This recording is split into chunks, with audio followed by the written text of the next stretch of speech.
So we have reached that moment where we're not gonna really play the game much. I might do a few, like, requested missions, like, hey, STRONKI, go do this with that, you know?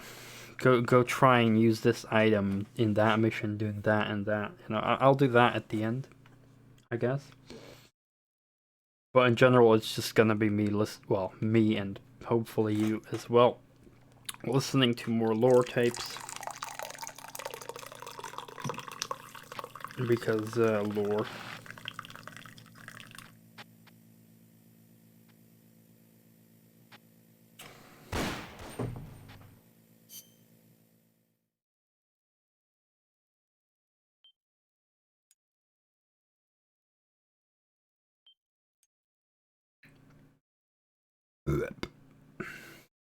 And before some random person comes into the chat and is like, why are you not playing the game?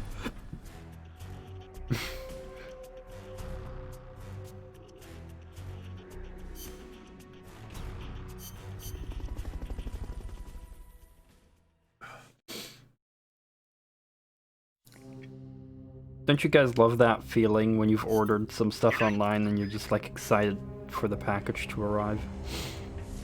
Yeah.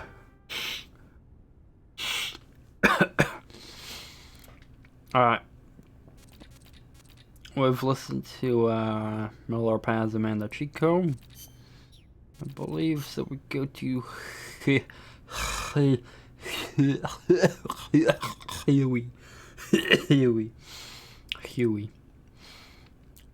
There we go, boys. Manhattan Project, Cuba Missile Crisis. Ooh, lots of juicy lore stuff. Nuclear deterrence, Peace Walker.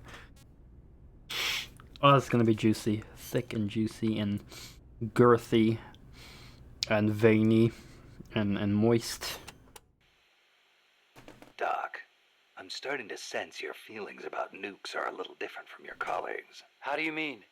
Your little chat with Coldman back there. I told you my father worked on the Manhattan Project, right? You're familiar with it? The basics, yeah. It was the project that kicked off the nuclear age. That's right. Some of the finest minds of the 20th century, including multiple Nobel Prize winners, worked on it.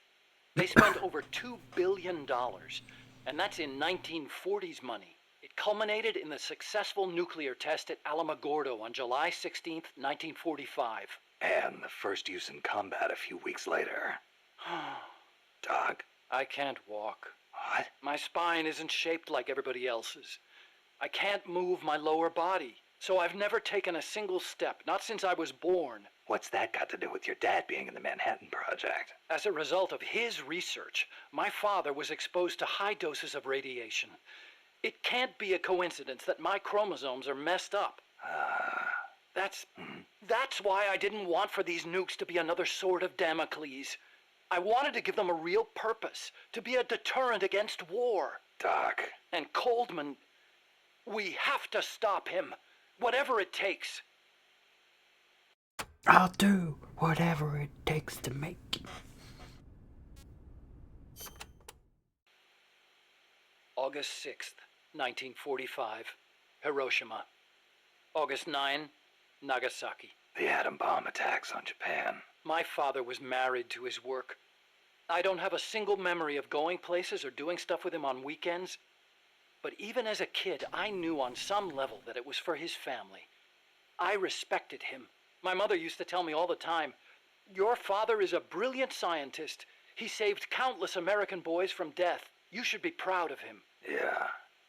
You could say the war ended because of those bombs. When I was in the 5th grade, a Japanese student transferred to our class. She showed me photos of Hiroshima after the bomb. I couldn't believe my eyes. A city of over 350,000 people reduced to a scorch mark on the ground by a single atomic bomb. Houses blown off their foundations, burned to ashes. The only things left standing were the skeletons of steel-framed buildings. And it wasn't just the buildings. Blackened corpses on the side of the road. Survivors covered head to toe in severe burns. Within a few months, over 70,000 had died in Nagasaki, twice that in Hiroshima. For years after that, I couldn't talk to my father. Couldn't even stand to look at his face. I know how you feel, Doc. But your father's your father. If he hadn't worked on that project, my body wouldn't be like this. I could be researching something else. I could have lived a normal life.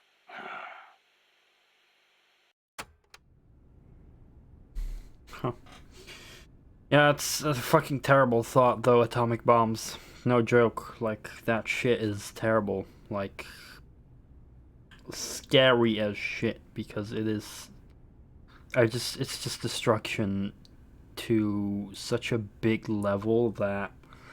It's just scary to know that that humans have control over something so fucking devastating, you know? Because when I think about devastation, I'm thinking more about nature, you know? But even, like, atomic bombs, that would be, like... I don't know, you wouldn't really expect that from nature and the planet itself. More like stuff in outer space, you know? That's where the big scale stuff happens. But no, humans can now fucking, you know... Yeah. Terrible shit, boys. It wasn't so long ago the world stood on the brink of nuclear war. Just over on the other side of the Caribbean. I was 17 at the time. I'd skipped a few grades and was a sophomore at MIT. I remember feeling kind of apathetic about the news that came in every day. It seemed clear to me that as long as they had a grasp of the concept of nuclear deterrence, there was nothing to fear. Either that, or they were fanning that fear on purpose. As a way to secure a bigger defense budget? Huh, I can see that. But if that was their plan, it kind of backfired. Because it ushered in the era of détente between East and West. Coldman's really gonna do it this time. Once the nuclear genie is out of the bottle, the yoke of deterrence is going to be meaningless. People will die. Cities will burn. We have to stop him now before it's too late to turn back. Space race. So you've been doing nuclear research your whole life? No, not really. At first, I wanted to be an aerospace engineer. For me, the Sputnik launch was a good shock, not a bad one. I thought the age when science was used for war was over, and that a glorious age of space exploration was dawning. The year I skipped ahead and got into MIT, Gagarin went into orbit, which made me more excited than ever. Of course, even back then, I knew the space race was just another facet of the Cold War. Moscow had a leg up on us, and we were desperate to catch up. I know. But for me, it was a happy time. I joined NASA, got to do the kind of research I loved. Our nation's prestige hinged on our work. They gave us whatever resources we asked for. I knew you could turn a rocket into an ICBM by fitting it with a nuclear warhead, but that didn't bother me so much. It didn't last long, though. The space and nuclear arms races took up enormous sums of money. America beat Russia to the moon, but that's where it ended. Then came détente. Exactly. NASA's budget was slashed as a result. My father being a nuclear expert and all, they put me to work on a more obvious deterrent: missiles.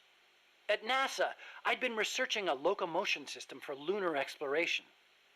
Tires aren't suited to driving around on the moon, you know. And that's how I caught Coldman's eye.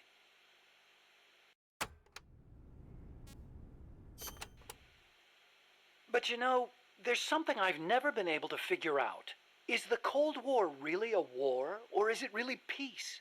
Doc, what do you... People called it a Cold War, but I disagreed. Sure, nuclear stockpiles are increasing, threats are multiplying. The US and the Soviet Union have enough power to destroy the human race 100 times over. But nobody's actually being killed. Small-scale conflicts and proxy wars, maybe, but nuclear deterrence has averted another world war. The world's far more peaceful today than it was before, and the breakthroughs we've made in space exploration, thanks to Cold War competition? Fantastic, don't you think? No. We didn't need to rush into space like that. Going into space may have been mankind's dream, but good people were sacrificed in the scramble. Maybe so. NASA's definitely got some skeletons in its closet. Same goes for the nuclear arms race. Atomic testing has killed civilians and exposed thousands to radiation. Believe me, I know. And now, this. What peace was I trying to protect anyway? The more I think about it, the less I understand.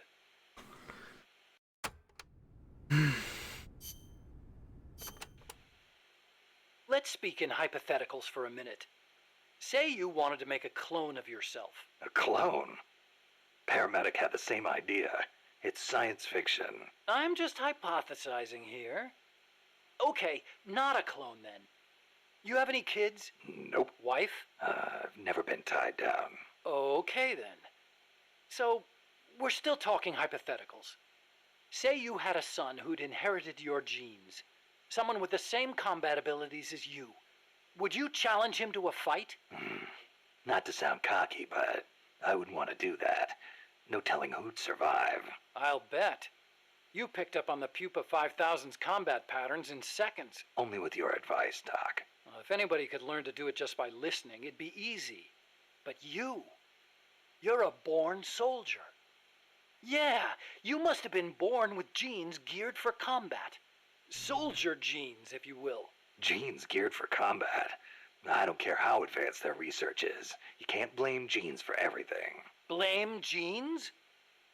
You think it's funny? What? You think genes have nothing to do with this body I was born with? I don't know. Look, that fear of facing someone of equal ability in combat, imagine that on a strategic scale. That's the concept of nuclear deterrence. The idea is, when all sides are armed with the destructive power of nuclear weapons, they'll avoid nuclear war in order to prevent mutual annihilation. Doesn't sound all that sophisticated to me. Exactly. It's so simple in principle. But because it's so simple, whether or not it works properly depends on the people involved. In that sense, what we're looking at now is a malfunction in deterrence theory. Coldman. You got it. Please, Snake, don't let deterrence die.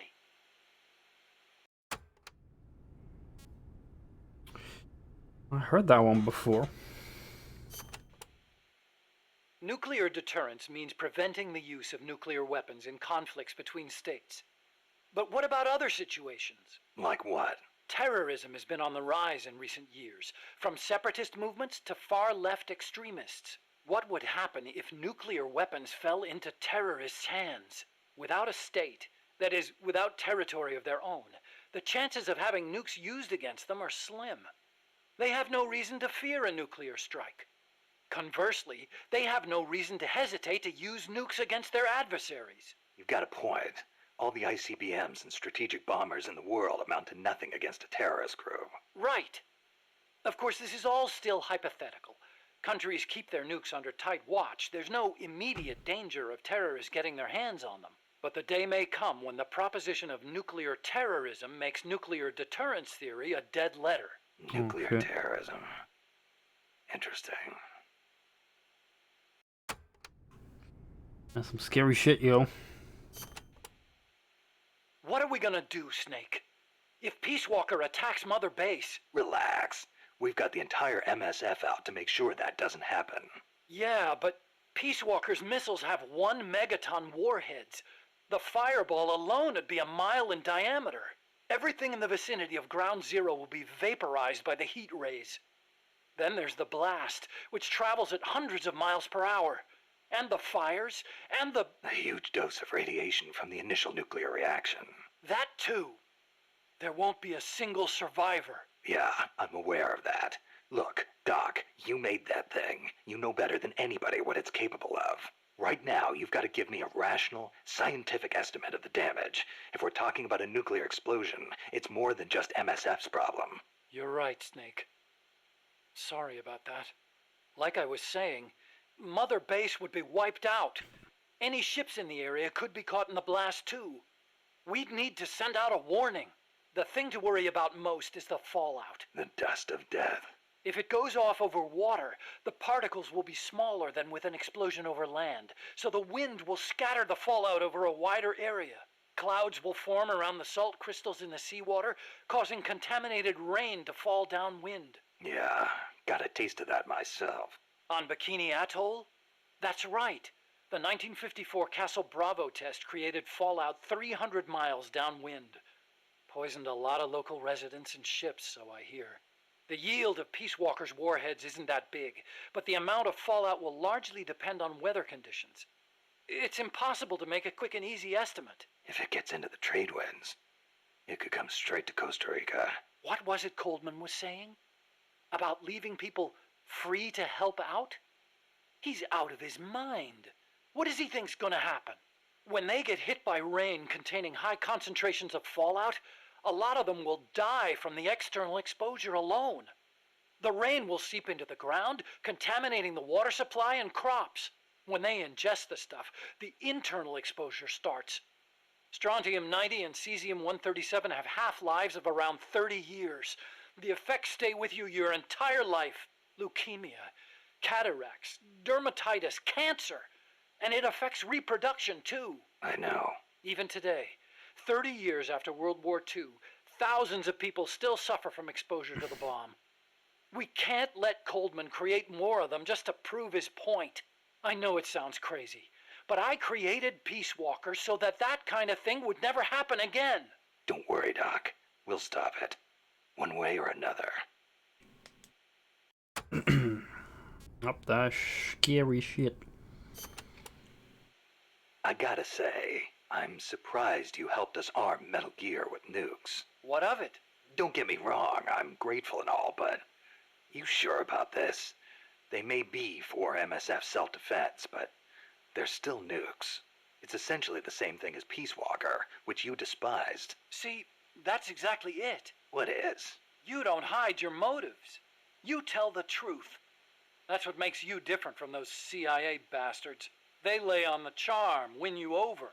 And then, when things get hairy, they turn their backs on you. I'm just telling it like it is. Which is why I get the feeling that you wouldn't be stupid enough to use them. Okay, I'll come out and say it. I trust you. You give me too much credit. You think so? Besides, there's more uses for bipedal locomotion technology than weapons. We make it small enough, and it could have applications in robotics and prosthetic limbs. Maybe one day I'll even be able to walk. Nice thought. I want to stand on my own feet, be master of my own fate, and I'll use your strength to help me do it. If you don't mind, of course. Nah, it's a fair enough deal. Thanks. People can change, I know.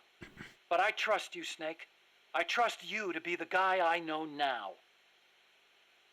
Hi, Chris. Welcome back.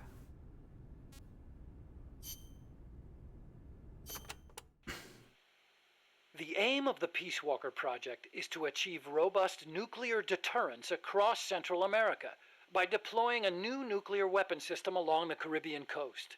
Peace Walker is also the name of the system itself. A nuclear weapon named Peace. I can just see the look on Kaz's face.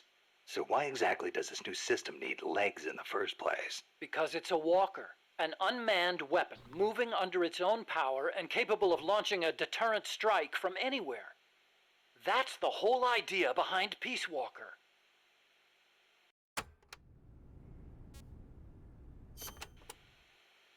The reason Peace Walker is a mobile nuclear weapon system is to maximize its potential as a nuclear deterrent. How so? If need be, Peace Walker can stay constantly on the move so that the adversary can't pinpoint its position. That allows it to avoid preemptive enemy strikes. So you're saying it keeps the retaliation card in play? Coldman likes to brag about it in this way. Like a land-based version of an SSBN. And there's another reason for them to be mobile. Peace Walker also has a self-destruct function.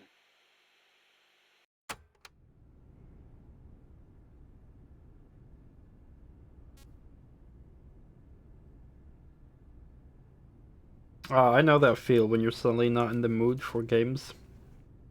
That really sucks, man. But I'm glad that, yeah, you are still enjoying making music, man. That's a good thing. Always have something to do that's good, because when you don't know what to do, that, yeah, it's like one of the worst moments. That just stimulates depression. Jesus, man. Sorry to hear that. Why would Peace Walker need a self-destruct function? You saw it, didn't you, Snake? That sphere on Peace Walker's head? Yeah? That's a hydrogen bomb. What? You're telling me that thing's a thermonuclear device? Do they have any idea what kind of destruction that thing would cause? I know, it's crazy. I mean, even overkill has its limits. If it's strategic value they want, they could have gone with something smaller. It's like they want a weapon on par with Russia's Tsar Bomba. This arms race is running way out of control. It's an evolutionary dead end. A saber-toothed tiger. You can't load a warhead that big on a missile, of course. And no strategic bomber could carry it. That's where Peace Walker comes in. So, it waltzes into enemy territory carrying a hydrogen bomb and blows itself up. Christ. I didn't know that.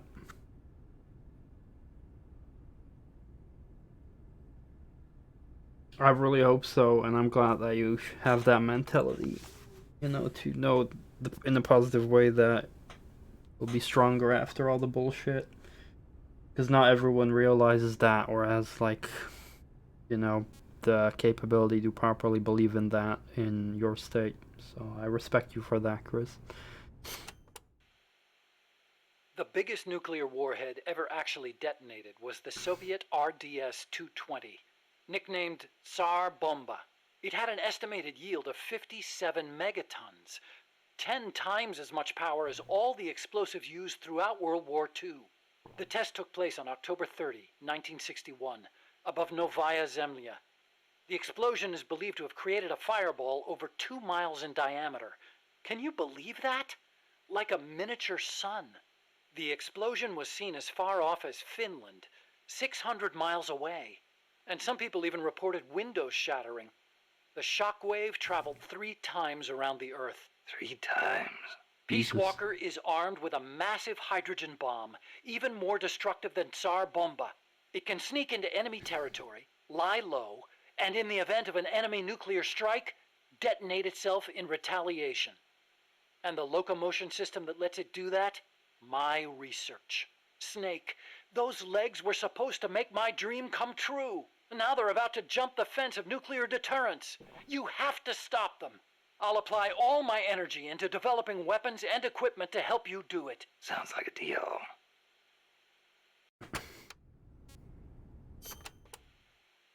What made you put an AI into Peace Walker?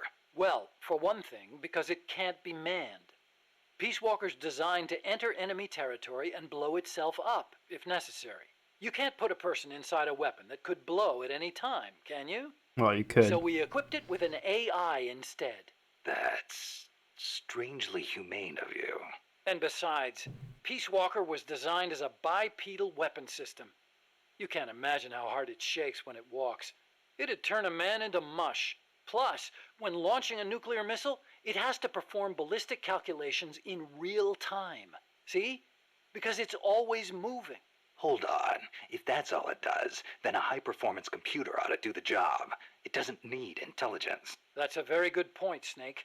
Which brings me to the real reason. Peace Walker needs AI to make decisions regarding nuclear retaliation. It's what ensures perfectly mutual assured destruction. I've heard all this before. You want a war between machines? We'd never actually launched the first nuke, of course. It's strictly a counterattack system. Only a politician could make such an illogical decision as starting a nuclear war. Conversely, if an adversary launches a nuke at us, the AI will not fail to retaliate. Therefore, the adversary can't launch. The AI guarantees it. Even so, launching nukes without authorization? Boomer captains have the authority to launch if land communications are cut off. It's the same principle. Not even the captain of a boomer can make that decision alone. The way I heard it, that's the only situation where insubordination is allowed. Only because humans are imperfect. That's Coldman's line of thinking. You're saying that machines don't make mistakes? That's a myth. Worse than that, it's blind faith. We wouldn't put our fate, into the hands of any ordinary machine. That's what the AI is for. The decision to launch a retaliatory strike requires high-level judgment. You have to take into account not only the state of the war, but the entire world. And sometimes, you need to make a guess based on incomplete information. Huh. You think an AI can do all that? Yeah. At least Dr. Strangelove does.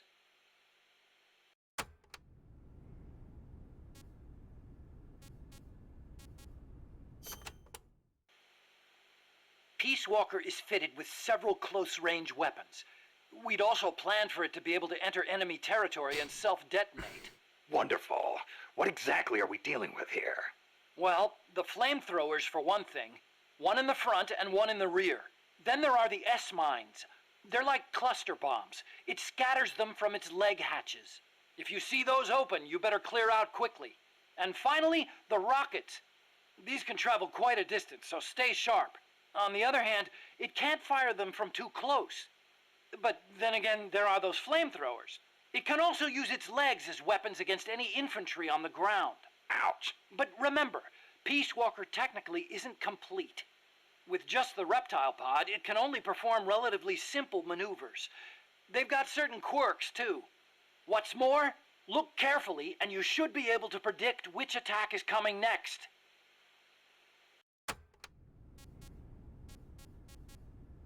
Jeez, man, so many fucking things. Okay, but why does Peace Walker need to walk on two legs? I think treads would be good enough. You'd be wrong. As you know, the terrain in Central America is rugged and complex, especially along the Caribbean coast of Costa Rica. You've got jungles, swamps, mountains, and the only way to get across all that terrain, no matter how rugged, is on legs. Yeah, but wouldn't it be tough to cross a swamp, even on legs? It wasn't easy, that's for sure. The reason we picked Costa Rica as a proving ground is because we can test it on every type of terrain. A fake Peace Walker project. This Peace Walker project the CIA's talking about. You believed in it, huh? Yeah, I believed. Actually, maybe I just wanted to believe. What do you mean? Here's how Coldman explained it. Peace Walker's a weapon for peace. One to ensure true nuclear deterrence. It'd be the anchor to bring stability to Central America.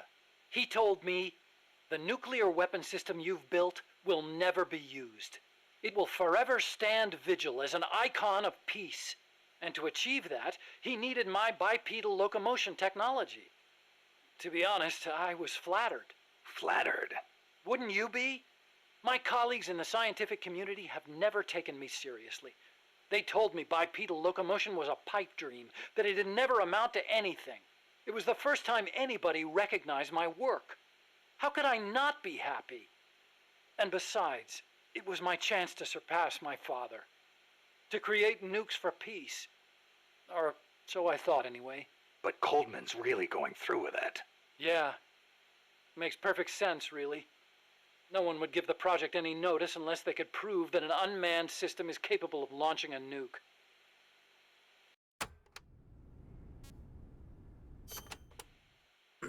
Why is Coldman gonna launch a nuke? If all he wants to do is prove the AI retaliation system works, he doesn't need to put a live warhead on it. I agree. He could demonstrate the system by launching the missile alone, without a warhead. I asked him the same thing at first. He said there was no point in using a dummy missile. That it'd take an actual nuclear launch to deter potential enemies. Launching the real deal gives him a leg up in negotiations with Langley. That's what he's really after.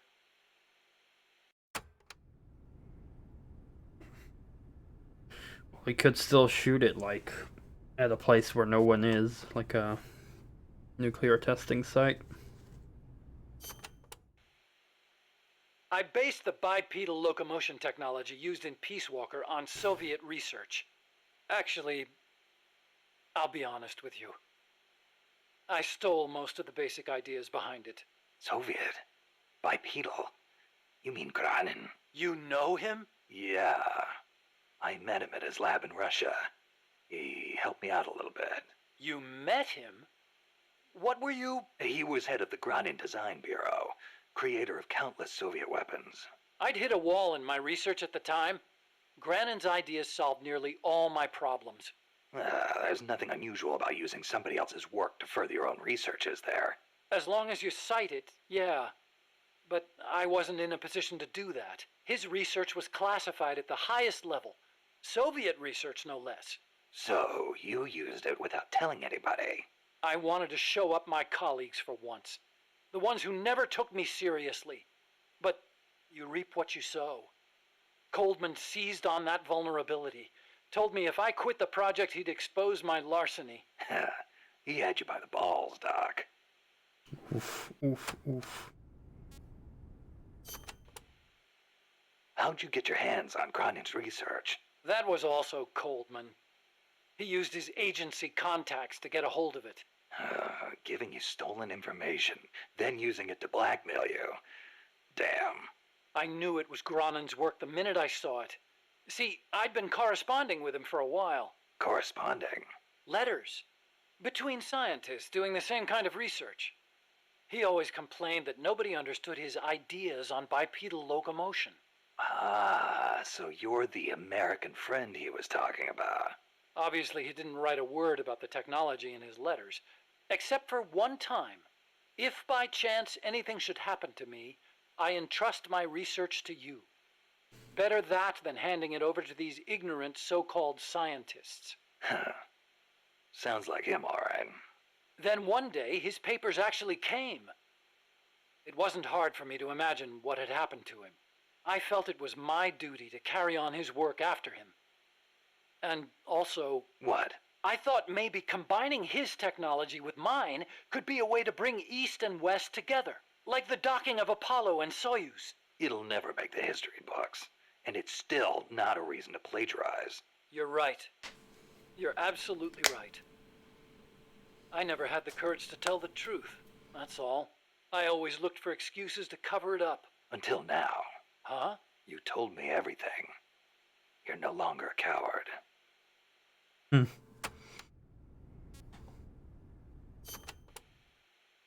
Metal Gear. Huh? What about it? You mumbled that when I first explained about Peace Walker. I'm curious what it meant. Exactly what it says. Metal Gear. Gronin coined the term. Gronin did? He thought of his technology as the metal gear that meshes infantry with artillery. I like the sound of that. Metal Gear. It's got a nice ring to it. Better than an outright lie like Peace Walker, anyway. Metal Gear. Ooh, Shagahad. Those papers the CIA gave you, was there any data on the Shagohod in there? Shagohod? A nuclear tank that launches IRBMs. It competed against Gronin's system for approval. Oh, the thing with the rockets. Designed by a guy named Sokolov, right? Obviously, the pupa was What's based so off it. funny?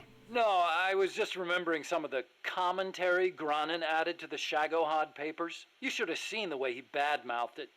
It was too conservative, too ugly. I can imagine. He was so angry when he wrote that, he smeared up the ink. And you know how shoddy the paper is over there to begin with. I'll bet. That's Gronin, all right. Imagine accelerating the launcher itself to 300 miles an hour to extend the range of an IRBM.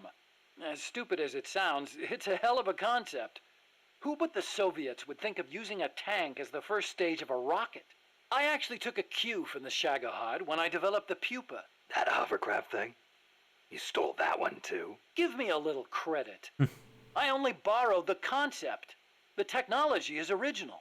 As it turned out, hover technology wasn't enough to handle all the terrain in Central America. It relied too much on brute force. But the Shagohod was a major threat. That thing could corner like you wouldn't believe. Built pretty tough, too. You sure know a lot about it. It almost did me in. I couldn't forget it if I tried. Did you in? So you were the one who took it down. Wow! You really are amazing. I didn't do it alone. No, seriously, thank you. We might not be here today if they'd begun mass-producing that thing. Then again, they're hard at work now miniaturizing nuclear warheads. Pretty soon they won't even need an accelerated launcher like the Shagohod. Great. That means they're that much closer to being able to launch from anywhere in the world. Oof.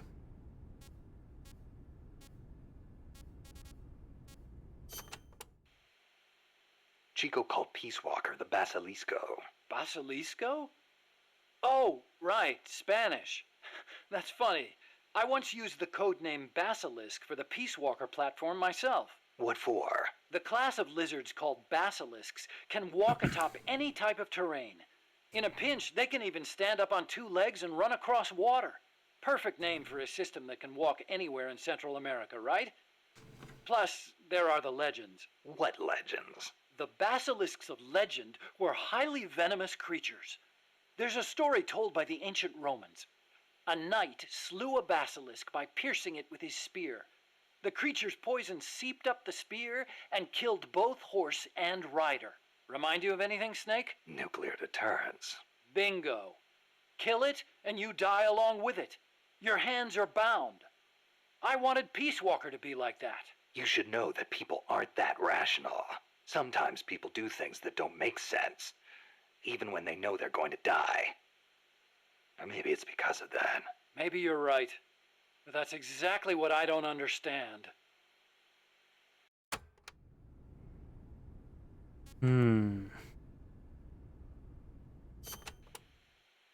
Peace Walker contains an assembly of 2 AI pods. One of them is the mammal pod, which Dr. Strangelove developed. The other's the reptile pod, which is mine. What's the difference? The reptile pod is the attitude control AI. If it's destroyed, Peace Walker grinds to a halt. The mammal pod is responsible for making the decisions regarding nuclear retaliation, reflex, and thought. One is the brainstem and cerebellum, the other the cerebrum. So, the one that houses the will of the boss would be the mammal pod.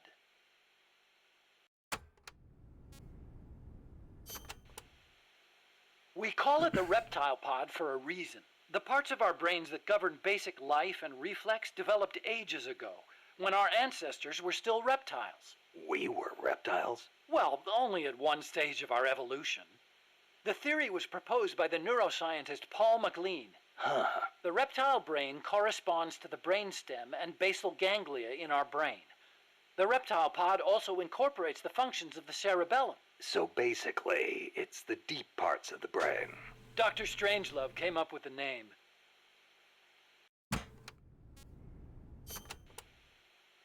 The part of our brain that developed after we became mammals is responsible for high-level brain functions. Such as? Such as intelligence, judgment, even love. That's high level, all right. Location-wise, the mammal brain is on the outside of the reptile brain. The cerebral cortex is part of it. I think it's very telling that Dr. Strangelove named her pod Mammal. It's almost like she wants it to be more than just an advanced AI. What she really wants is for it to have a mind of its own.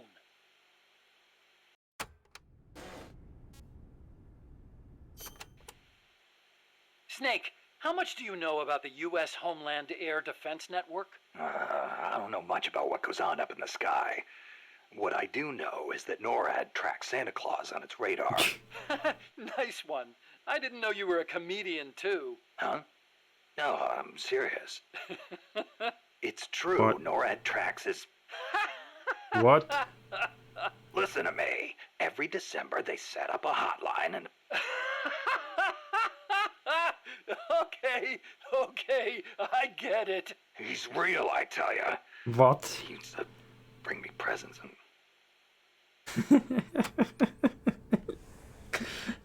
Big boss believes in Santa. Nice. Heck. Okay, Snakey. As all good little boys know, keeping tabs on Santa Claus is a very important job for NORAD. But they also have another mission. The one they were created for. And the system they set up for that has been hijacked by Coldman. You mean Peace Walker's fake data transmissions? NORAD's early warning system is composed of DSP satellite-mounted infrared sensors and an array of surveillance radar stations across North America. The network sends out warnings to NORAD at Cheyenne Mountain, where the data undergoes human evaluation. Peace Walker, on the other hand, has to make its retaliation decisions autonomously. So it's set up to automatically receive the same data as NORAD through covert channels. Those channels were also used on the test platform to telemeter the AI's decision-making. Peace Walker reversed the system to transmit a fake warning about incoming nuclear missiles outside the usual exercise schedule. I mean, the system could have used better safeguarding. Nobody's going to argue with that. But cracking the AI? That seemed unimaginable. And you can see what happened. Cracking the AI.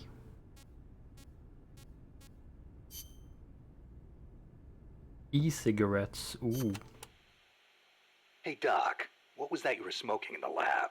It looked like a cigarette, but it wasn't lit. Oh, Not it's lit. an electronic cigarette. I designed it myself. Pretty neat, huh? Electronic cigarette. Yep, a liquid in the filter that turns into vapor, and you inhale the microparticles. So that was vapor. I'd actually rather be smoking Vape. normal cigarettes, but not in that room. The smoke would wreck the precision equipment in there, ruin all its wiring. But the vapor is just steam. It doesn't contain tar or anything like that. So I can smoke it in the lab with no worries. Nice. Want to try one? Nah, I'll stick with cigars. Yeah, but... I don't like imitations. The real thing's always better. Okay. But you know, sooner or later, smoking's gonna become very unfashionable across the world. It hurts you and those around you. Electronic cigarettes might not seem so bad then. Yeah, when that happens, I'll think about it. Huey was first vapor, yo. Huey first vape confirmed.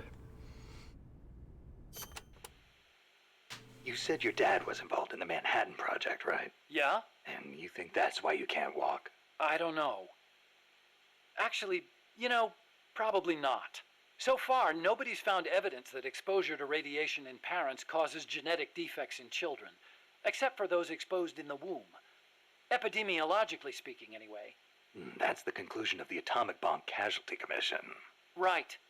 The ABCC commenced its study immediately after the war, and it's still ongoing. Even now, 30 years later. The effects of radiation exposure last a long time. I'm guessing it'll be another 10 years before we get a real verdict on whether it affects genes. Granted, it's the most massive study anybody's ever done. But that's really all it is, a study. The ABCC brought in bomb victims and ran tests on them, but they didn't treat them. Really? Them too, huh? At any rate, that's what my father made me believe when I was growing up. Maybe it was tough for your dad to explain. Ever think of that? Yeah, maybe. But this is my problem now, Snake. I have to face the nukes head on, whether I like it or not. My creations are being used for the wrong purposes. The onus is on me to stop it somehow. Help me, Snake.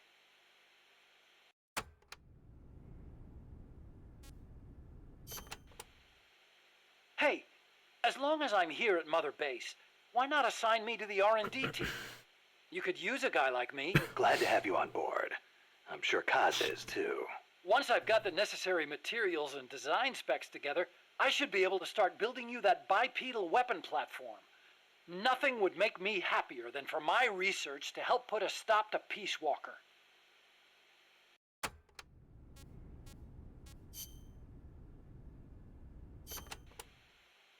So this Dr. Strangelove was at NASA? Yeah, well, actually, Strangelove left for DARPA not long after I joined. And then the two of you ended up back together doing research in Costa Rica. Not exactly together. We coordinated on a few things, but the research projects themselves were separate from each other. We had it worked out so that Dr. Strangelove handled the mammal pod, Peace Walker's cerebrum, while I did the rest. That letter, something to do with your research? Huh? No, yeah, it's a report. Research findings. Research findings? Anything in there we could use against Peace Walker? Nothing. Nothing at all. Just don't read it, okay? Promise me you won't?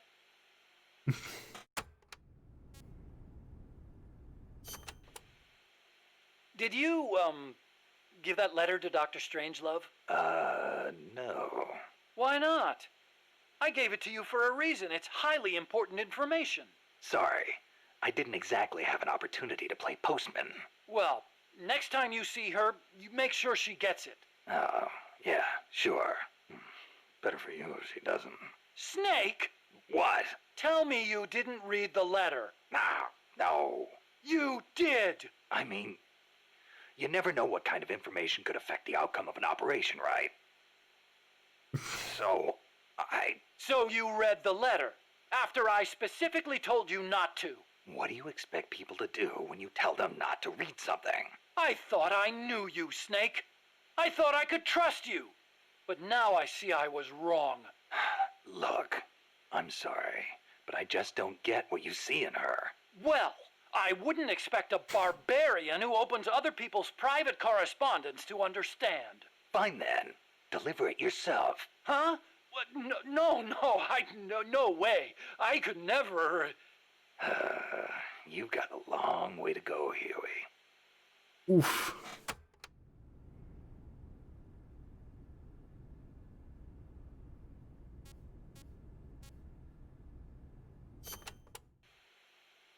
You ever see the movie 2001: A Space Odyssey? Can't say I have. Fantastic flick. The outer space special effects are incredible enough, but the depiction of AI is what really stands out. There's an AI? Yeah, a spacecraft pilot AI called HAL. It plays a major role in the story. Dr. Strangelove loves it too.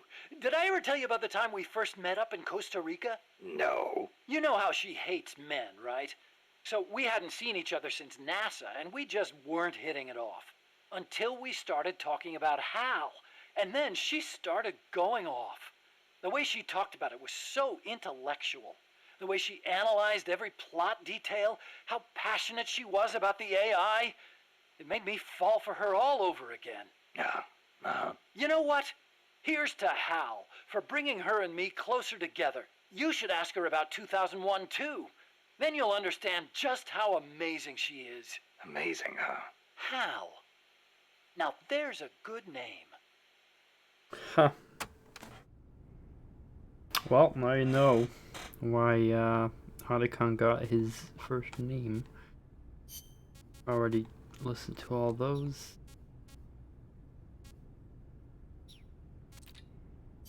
So that was about 45 minutes of Kiwi. So we got Cecile next. That was some escape you made from Strangelove's lab. Security inside was not so tight. The door to my room was locked from the outside, of course, but she took off the blindfold at bath time, so she could wash my hair. Huh. Pretty luxurious treatment for a prisoner. Wasn't it? She wouldn't undo the handcuffs, but she washed my body for me instead, and with such gentle care. Why'd you run away? Didn't she say you could go home in a month? If your escape attempt failed, you'd be in greater danger than before. I was supposed to be giving a presentation on the distribution of Costa Rican bird species at a conference. The date was approaching quickly. So, I pretended I had to use the toilet and made my escape. I found an ID card and searched everywhere for my equipment and my tape. But a soldier saw me. It was a miracle I managed to get away. There was no time to find the tape. I do not care about the conference. I am lucky enough to still be in one piece. You bounce back quick. You don't? Not sure. I try not to dwell too much on the past, but... Then don't. There is no point. I'm so glad to be out of there. I never felt safe, you know? Tell me about it. Well, I think she's interested in women. And I think she took a fancy to me. Oh, well, that's, Besides, it is much nicer here. Huh. Was it just the two women in the lab? Most of the time, oui. And one of them, you only heard her voice, right? Yes, that is correct. Such a wonderful voice. It sent chills up my spine. What was the other woman like? Ah, don't even think about it. She's not the slightest interest in men. No, it's part of my mission to... Only teasing. Let me think. Admission. I believe she was in her 30s. Pretty, with a good sense of style, but austere in her tastes. A very unusual woman. And she was doing research on AI. AI? So that is what she was up to. You know, she did say something interesting. That people should not be going into space. That it is too dangerous. An automated control system for rockets, then. She said something about wanting to get closer to her dying wish. I think she must have been talking about an old lover. Lover? You mean another woman? Huh, my! Aren't we curious about women and other women? You want to hear the terrible things she tried to do to me? That's not what I meant. It's all right. You can be honest. Damn. You two seem to get along awfully well together. No, not at all. I think you're hiding something. Never mind. Aren't you supposed to be looking for the Quetzal? Here, I'll demonstrate its call for you.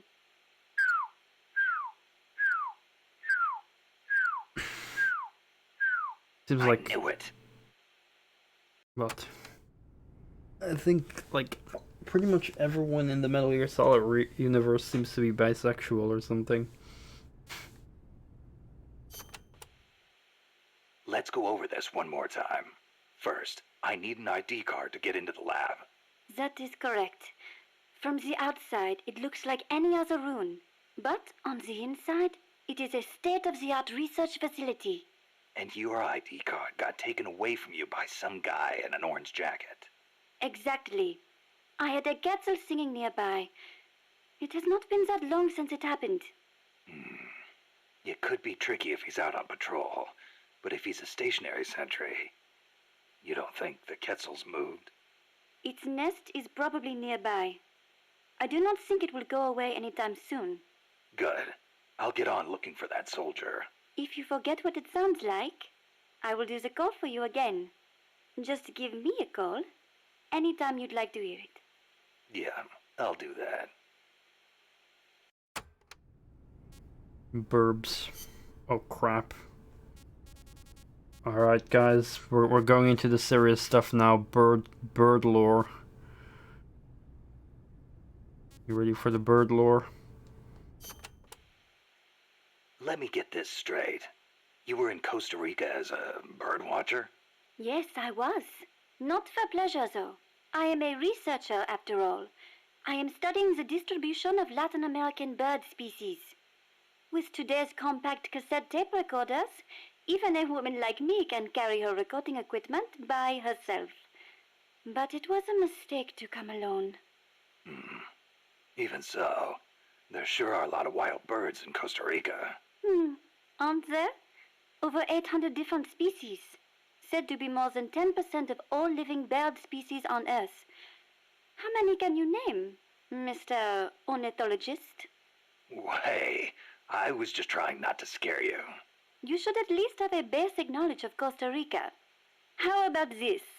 I will give you a thorough education, Mr. First-Time Ornithologist. Okay. Start by telling me about the Quetzal.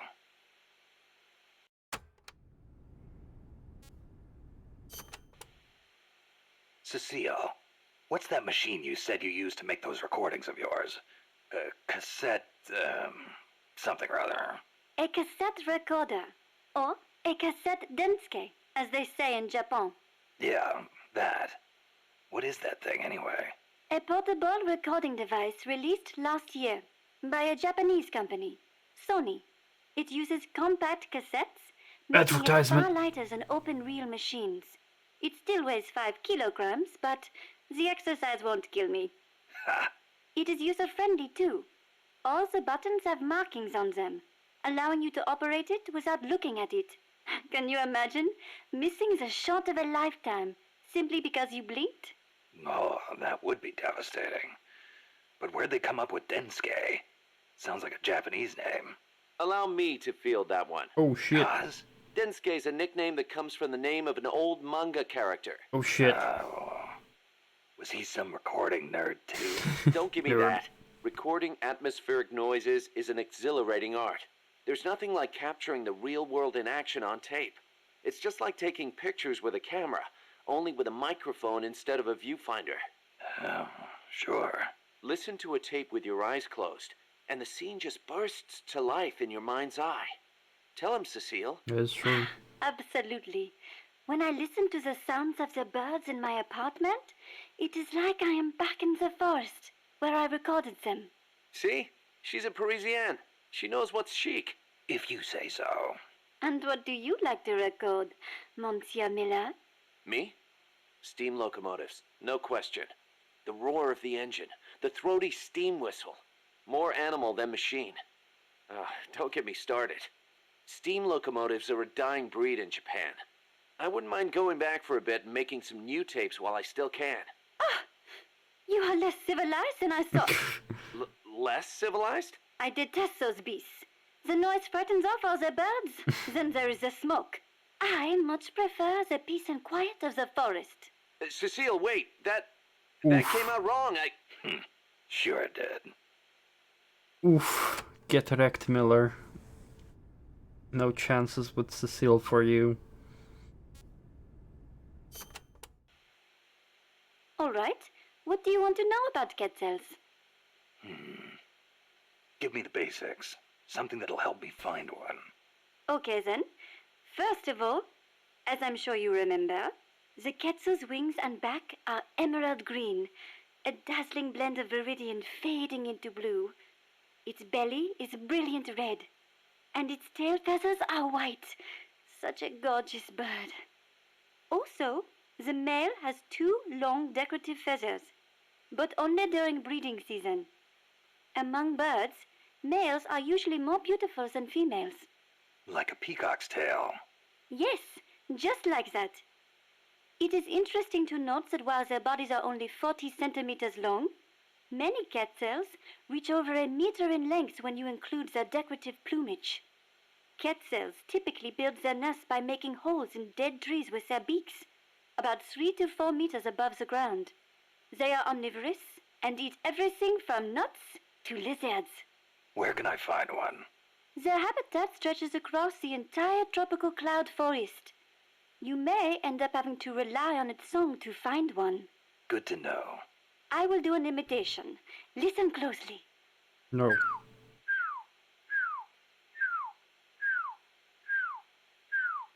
Hey, not bad. Shall I do a chicken next? Cluck, cluck, cluck, buck, buck, buck. No thanks. That's enough. Are you sure? How about a monkey? Yeah, don't need that either. Oh, all right then.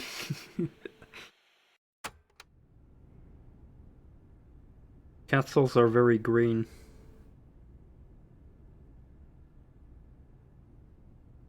I'm just looking up the bird on my phone. Green and red.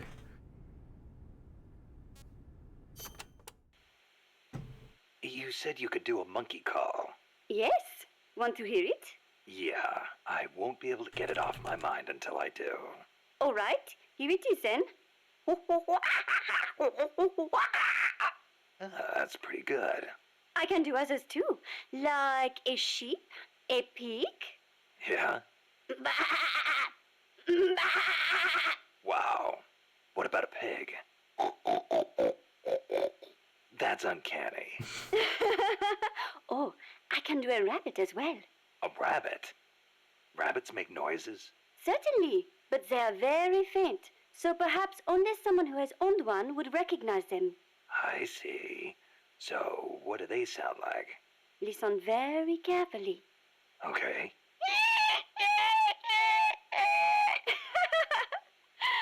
Seriously? Rabbits sound like that? I assure you they do. Listen again. No. Ow. Never heard a rabbit do that before. They do. I swear. That's a pain in my ears. Yeah, the sounds are turned off because don't want the recordings to get interrupted.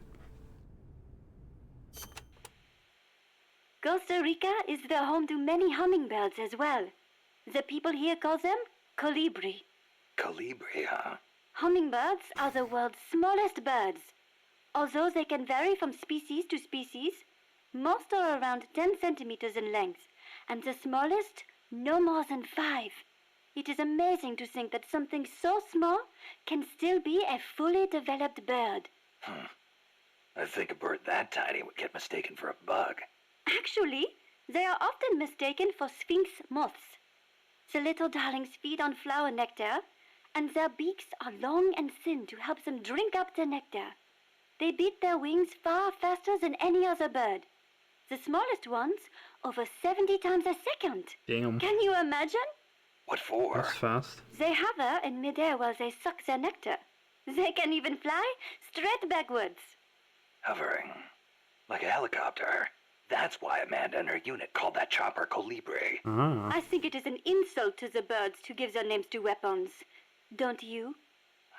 Don't ask me. Ask the birds how they feel about it. Bird, do you feel comfortable getting named after a weapon? Have you ever heard of the mannequins? Never. Unbelievable! You came all the way to Costa Rica and you've never even heard of them? I didn't come here to look at... Mannequins are known for their beautiful courtship dances. The orange-colored mannequin is said to live on the Pacific side, the white-bearded mannequin on the Caribbean side, Damn. and the long-tailed mannequin is in the Central Basin. The long-tailed mannequins are especially distinctive. What's special about The yellow them? ones are funny First, heads. each young male picks an older male to teach him how to dance. Then, teachers and pupils all get in a group and dance for the females. However, only the teachers get paired off with females. The pupils practice their technique for 7 years before striking out on their own Damn. and finding their own pupils. I guess it takes time to get good at anything. Whether it's dancing or soldiering. Mannequins always have plenty to eat. Apparently, that is why they have so much free time to practice dancing. Unlike us, obviously. The yellow-headed mannequin looks fucking funny. Something derpy about its face. So derpy. It's a little derpy. Derpy bird.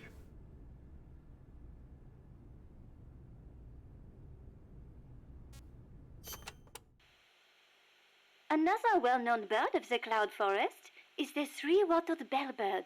Waddled? What the hell's a waddle? It is just like your beard, Snake. What? It is a piece of flesh that hangs down from its chin. Kind of like whiskers, but not made of hair. A hanging piece of flesh. Oui, Ew. and it only grows on males. Nothing more important to a man than his beard. So, these birds are in the cloud forest too. They are normally found in the lowland rainforests, but they migrate into the highland cloud forests during breeding season. What the three-wattled bellbird is best known for, though, is its loud call. It makes these metallic bong and ding sounds, hence the name bellbird. It hardly sounds like a bird at all. Even an expert bird caller like me cannot do it justice. Oh, doesn't sound like I'll be mistaking it for a quetzal. Damn. Yeah, those things look weird. Got like a triple mustache thingy.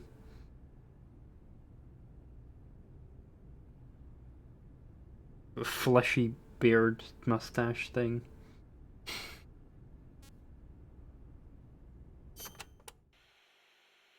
Do you know the national bird of Costa Rica? Honestly, and you call yourself an ornithologist? The national bird of Costa Rica is the clay-colored robin. It's a plain-looking brown bird found throughout the country. Why'd they make it the national bird then? Are there all kinds of better-looking birds Yeah, than the it's quetzal? very Ah, average. the clay-colored robin has the most exquisite song. And I think it is part of the Costa Rican national character to choose a bird everyone knows and loves over prettier ones. Somehow these people don't strike me as being very Latin. Speaking as an ornithologist, I am rather happy with that choice. Not all birds have to be pretty. Oh, and just so you know, the quetzal is the national bird of Guatemala. Yeah, this thing looks very plain. Almost like it's made out of chocolate. Chocolate bird.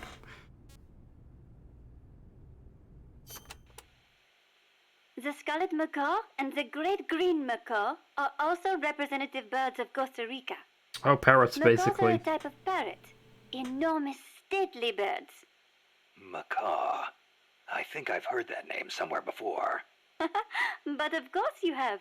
You are an ornithologist, no? Stop it. So, tell me, where do macaws live in Costa Rica today? Oh, come on now. I am only teasing you. Macaws live not in the cloud forests, but in the rainforests on the Pacific side of Costa Rica. In the past, they were a common sight all across the country. But lately, the population has decreased dramatically. One possible cause is the pesticide sprayed to facilitate large-scale banana cultivation. Evicted from their own land, huh? Thankfully, conservation efforts have been gaining some momentum lately.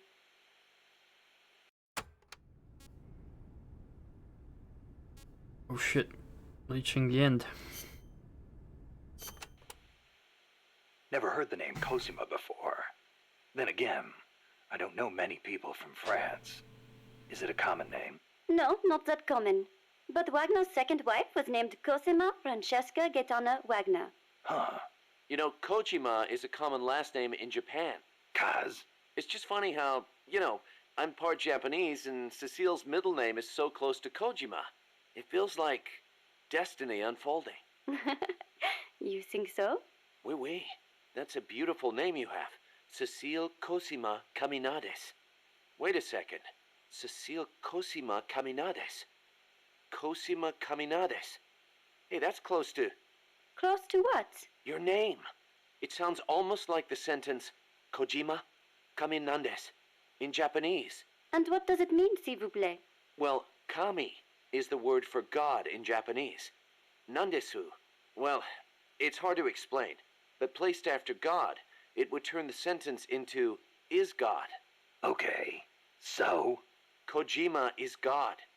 Cecile's name is a message. Ooh. I don't believe it. Kojima is God. Kojima is God. Kaz? Kojima is God, confirmed, guys. Hell yeah.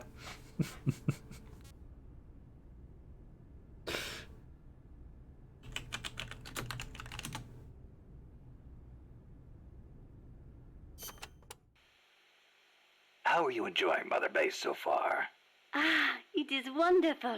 Good to hear. I was worried someone as cultured as you would find the plant a little uncouth. Uncouth? Ah, you've got albatross, and frigate birds, and terns, and tropic birds. Seabirds I have never had a chance to see in France.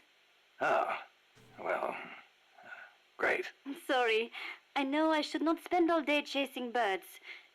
Is there anything I can help with? I appreciate the offer, but I'm not sure what I could ask you to do. Well, I'm certainly not cut out to shoot a gun. Cecile, where'd you learn to move through the forest like that? The birds weren't scared of you at all. Becoming one with the forest is the very essence of bird watching. They won't behave naturally if they sense a human nearby. And that can really affect your observations. I see. Kind of like scouting then. I am also good at spotting birds from a distance, tracking them based on the tiniest of clues, and being aware of my surroundings. You're starting to sound even more like a scout. The only way to find a bird is to think like a bird. Now, think you can find a place for me? Yeah.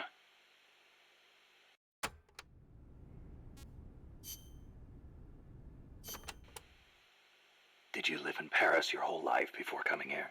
Ah, yes. It is my favorite city. Paris is the world capital of art and culture. It has the latest fashion, the best cuisine, and the most elegant, refined people. The beauty of the Champs-Élysées at night is almost unearthly. The name comes from Elysium, the name of paradise in Greek mythology. Heaven, in other words. Must be nice for some people.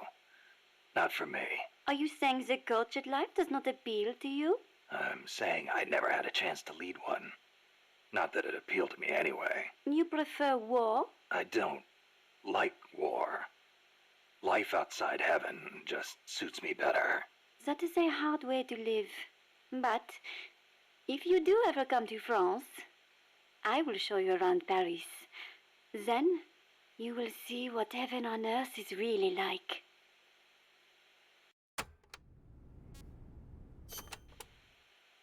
Heaven on earth, huh? The only image I have of France is the Foreign Legion.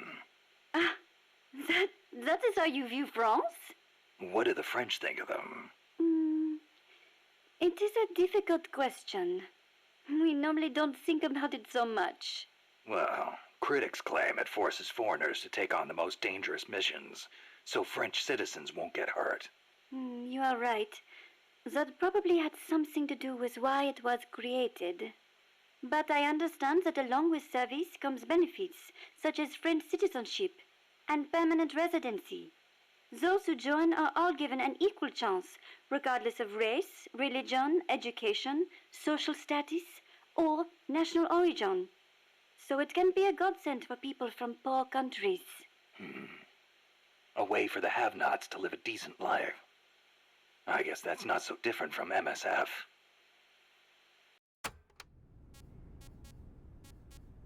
She's got a lot to say about France. There's one other image I have of France. The national anthem. Ah, La Marseillaise. Not everyone is a fan, of course. The whole, to arms, citizens. May an impure blood water our furrows thing, eh? This song was composed right after the French Revolution. Fearing what the tide of the revolution represented, the ruling classes in neighboring countries applied all kinds of pressure on the young government. La Marseillaise became the anthem of the volunteer armies that sought to protect constitutional rule against that pressure. And they couldn't do that without armed force. Oui, I agree, some parts are a little belligerent. But we must not forget that if it were not for them, France would not be the democracy it is today.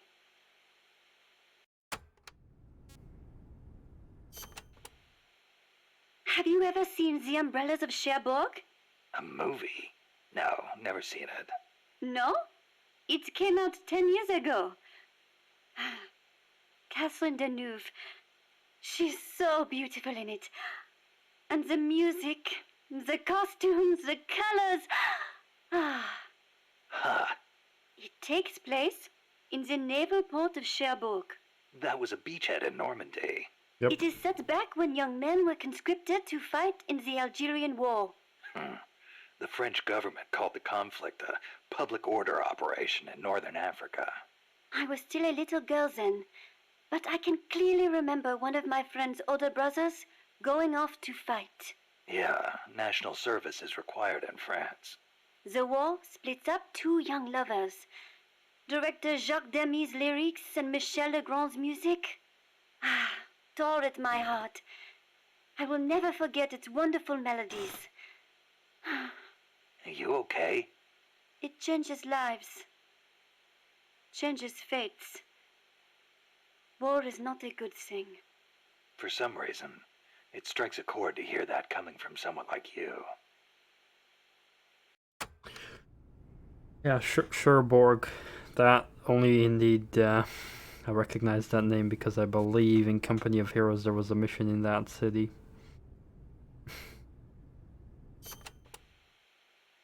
Speaking of the Algerian War of Independence, you ever hear of the Day of the Jackal? Ah, you mean the novel that was made into a movie last year? The OAS, a militant French underground group, plots to assassinate de Gaulle, hiring a hitman known as the Jackal. Readers know that de Gaulle was not killed, but it is still so exciting. If someone was going to try to eliminate me, I would hope they would be as thorough as the Jackal, to know everything about me without me suspecting a thing. Oh, yeah? I wonder if my birds feel the same way.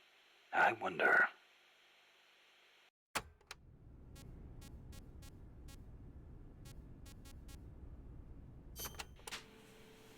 France conducted its first successful nuclear test in the Algerian Sahara in 1960.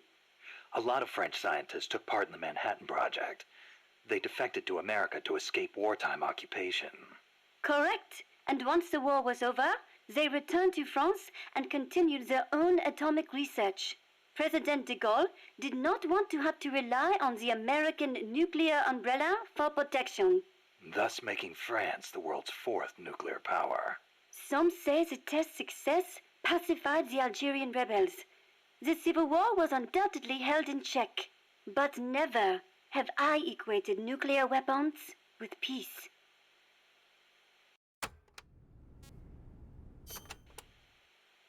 France has produced many philosophers over the years. Descartes, Bataille, Sartre, Baudrillard. Yeah, I'm familiar with Sartre myself. He called Che Guevara the most complete man of the century, didn't he? Smart guy. He does tend to sympathize with the left. What else do you know about him? That's it. You know nothing else? Nope. Ooh la la! The man is one of the giants of existentialism, you know? Existentialism. I've been meaning to look into that. Nothing more dangerous than sneaking in without first securing an exit. No, existentialism. Sometimes I wonder if my English is not better than yours. Sorry, I'm just not into philosophy. Ah, is that so? I would imagine it might really enrich your life. I'd rather take action now than spend time thinking about what we are or how we're supposed to live. I guess you could say I live my philosophy. Interesting. That sounds like something Sartre would say. Yeah? He says we are born with no defined nature, and that we are free to make ourselves what we wish. Free. So he was one of those devil-may-care kind of guys, huh? No. Actually, he meant that because we are free to create our own life, we must take full responsibility for our actions. Man is condemned to be free, is how he put it. Condemned to be free. But then, others will take it upon themselves to define who you are. I've been feeling that way lately. I keep telling people to call me Snake, but nobody seems to listen. Sartre also says, hell is other people. Hell. Well, we are outside of heaven.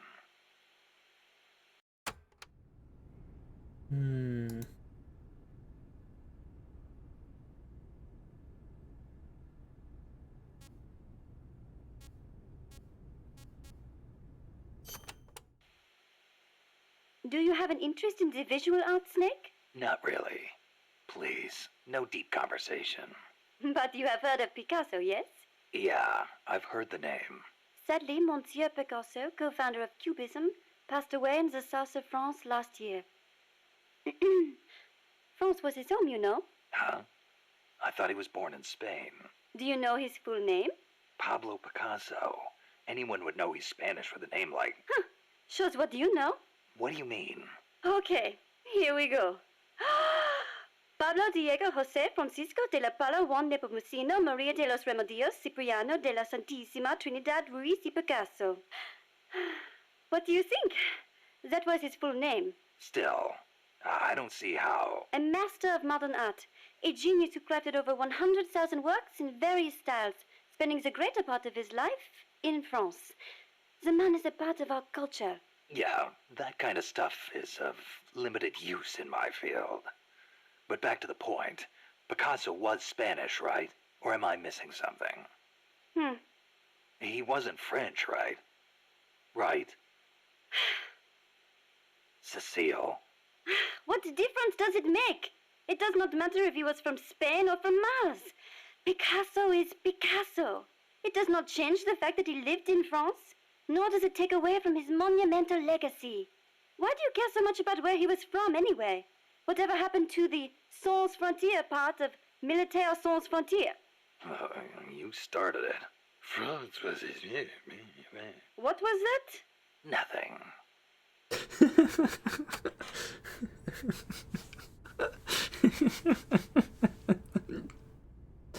Eck.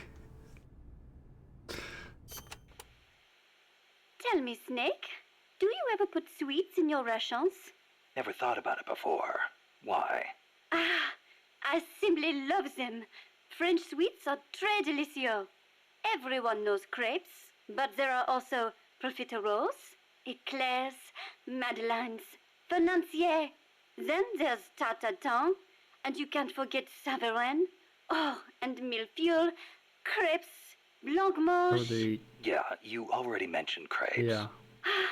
soufflés, croquembouche, cannelle, Florentine, Queen Amagne, peach melbas, Finished?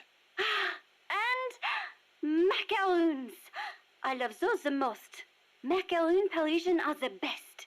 They are so cute and colorful, and they contain meringue, so they melt right in your mouth. Wow. I'd no idea macaroons were that popular in France, too. What do you mean in France, too? Macaroons are those coconut-flavored cookies, right? Oh, excuse you?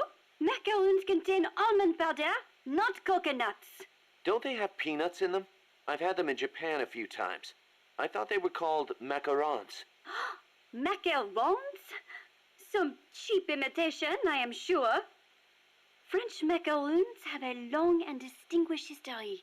They date back to the 16th century when Catherine de' Medici of Florence married into the French royal family. The story goes that her pâtissier shared the recipe after they arrived. That is a history of over 500 years. So, they're originally from Italy, then. Uh-oh. Well, Don't macaroons come from Italy, too? look, I do not really think. Keep in mind, macaron is almost identical to macaroni. Well, that settles it. I cannot believe this. To associate macaroons with macaroni? You, Monsieur Miller, are an insensible oaf.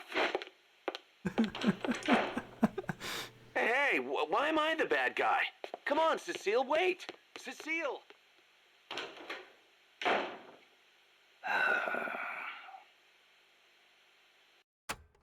Oof.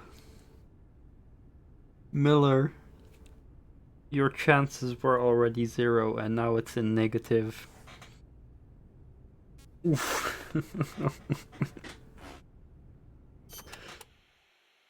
Hello? Snake? Mon chéri? You been drinking, Cecile? Can't you please do something about this pest? Who? Monsieur Miller! What's he done now? Wine. Wine? He said he thought the soldiers might tire of having beer all the time. So he's brought in some wine instead. And then he gave me a bunch. Well, that was nice of him. But the past 2 years have been bad for French wine. Perhaps it is the bad weather we have had.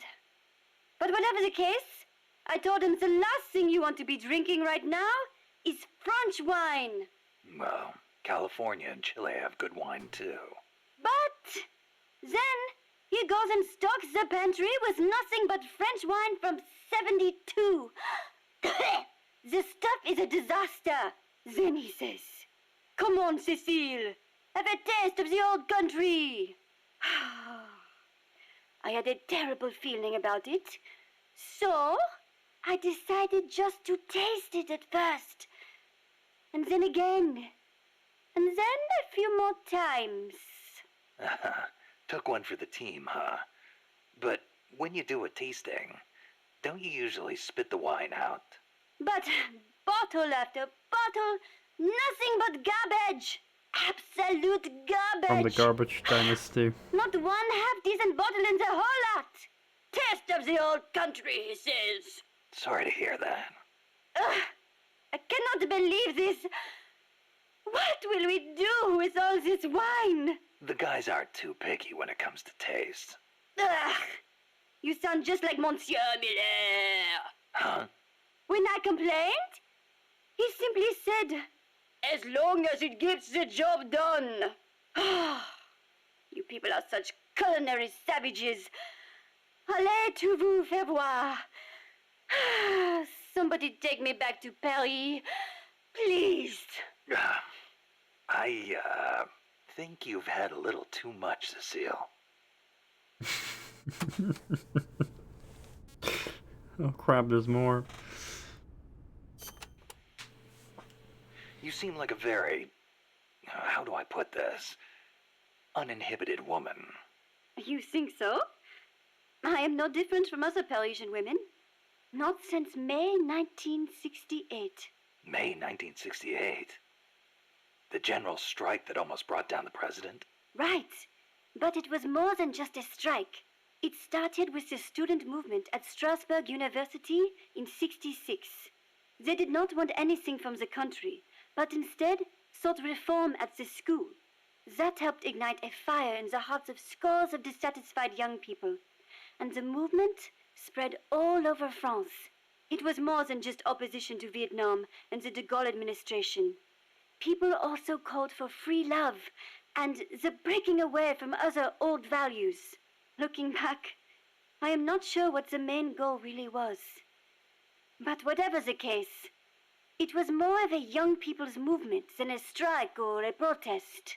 So, it was like the hippies or something? In some ways, perhaps. But we weren't blinded by mysticism, nor did we seek a return to nature. I see. So, while they wanted to retreat to their closed communes... We tried to change the world. And in doing so, we learned that when everyone comes together, it can be done. You had a lot more success. In America, hippies have just become a social problem, while I hear Japan's student movements crashed and burned. I wonder what was different. Good question. I'd like to know myself.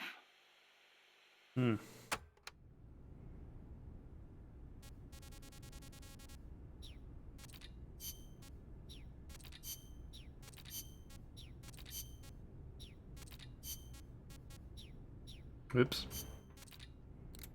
Alright. Oh boy, here we go. It's a lot.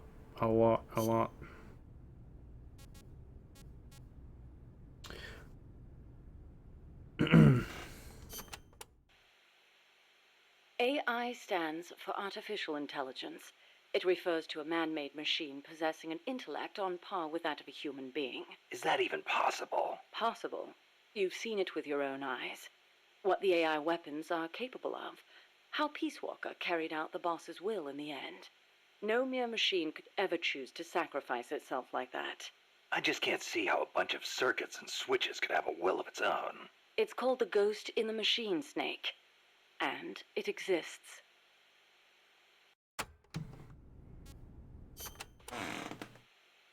What did you mean by the ghost in the machine? Oh, that. It's a term coined by the philosopher Gilbert Ryle. You've heard of Descartes, yes? I think, therefore I am. That is the one. Descartes espoused the dualistic theory of mind and body.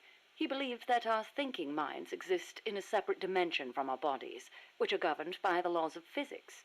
But if that were true, then couldn't you say that a mechanical body, inhabited by a ghost mind, is a human being? Ryle criticized Descartes on those grounds, saying such a thing surely wouldn't be human. Why'd you bring it up? I wasn't thinking of Ryle in particular when I said it. I simply thought that if a person is composed of a machine and a ghost, perhaps the opposite is true as well. Perhaps, by placing a ghost inside a machine, we could, in effect, give birth to a new person. And that was your idea for the boss AI? The moment you ripped the memory board out, the mammal pod ceased to function. It should have been dead. And yet, Peace Walker righted itself, singing a song of peace. I couldn't help but feel that her soul had come to inhabit Peace Walker.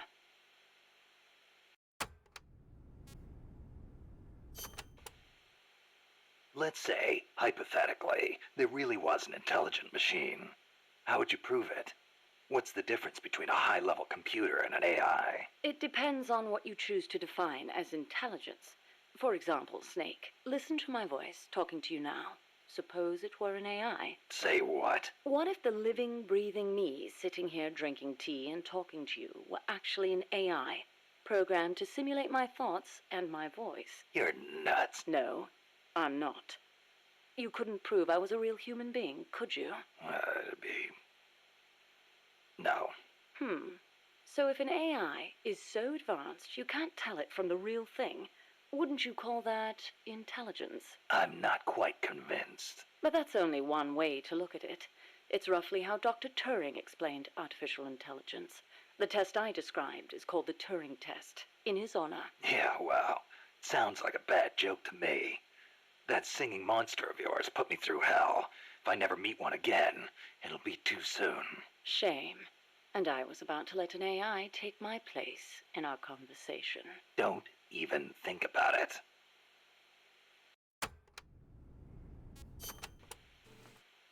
Dr. Alan Turing is known as the father of computer science. It was he who formulated the basic theory of AI. During the war, he worked for GC and CS. The government's cryptology school. The one that broke Enigma. The very same. Without him, they might never have been able to decipher the Germans' code. But then, they arrested him. Why? Weren't his some of the greatest contributions to winning the war? Homosexuality was a crime in Britain back then, and he was gay. I know exactly how crushed he was. I feel it's my duty to further his AI research. Like the imitation game, huh? Huh. You know it then. The clue that inspired the Turing test came from a trifling little party game. You exchange written notes with another person behind a screen and try to guess their gender, whether they're a woman or a man, pretending to be a woman. It's surprisingly difficult to tell the difference. Man or woman, human or machine. What do the differences even mean? Dr. Turing was fascinated by the differences between men and women. Perhaps that's what led him to formulate his test.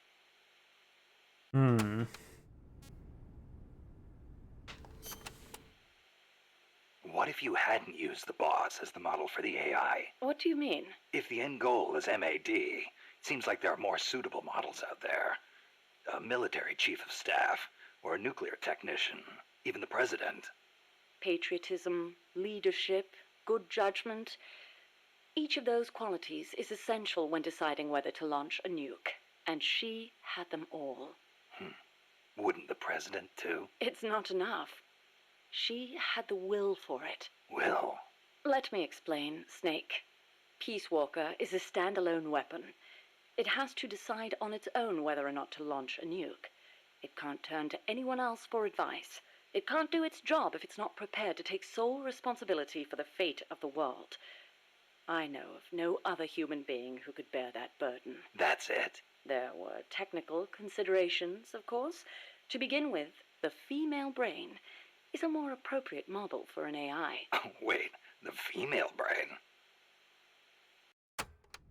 Oh shit. What do you mean by that, modeling your AI after the female brain?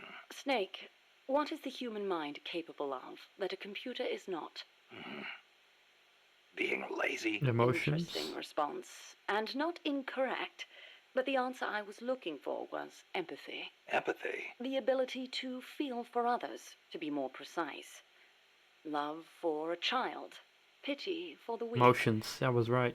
Grief for the dead. All of these are particularly well developed in the female brain. That's stretching it a little. On the contrary, it's perfectly reasonable. The male brain, on the other hand, may be well suited for systematic thinking, but it's less able to empathize. In that sense, it's closer to a computer. So if your objective is to make the AI think more like a human... You need to teach it how to empathize like a woman. The novel, Do Androids Dream of Electric Sheep, deals with this very problem. In the book, an empathy test is used to distinguish between machines and human beings. As machines become more and more advanced, our society will gradually become more and more systematic. Our cities will teem with robot-like people, unable to feel for others. We cannot allow that to happen. Computers must learn to empathize. The same goes for humans, only more so. Well, what about yourself? You make these claims, and yet I've never seen you empathize with a real person. It's true. Until now, I was a prisoner of death. It was my intention to die upon the completion of Mammal's development. She was my one reason to live. But you changed your mind. I did. Because she taught me the dignity of living. My eyes are open now. I want to go on living and seeing real people. Huh. I see. Well, good thing I got a fuck ton of empathy.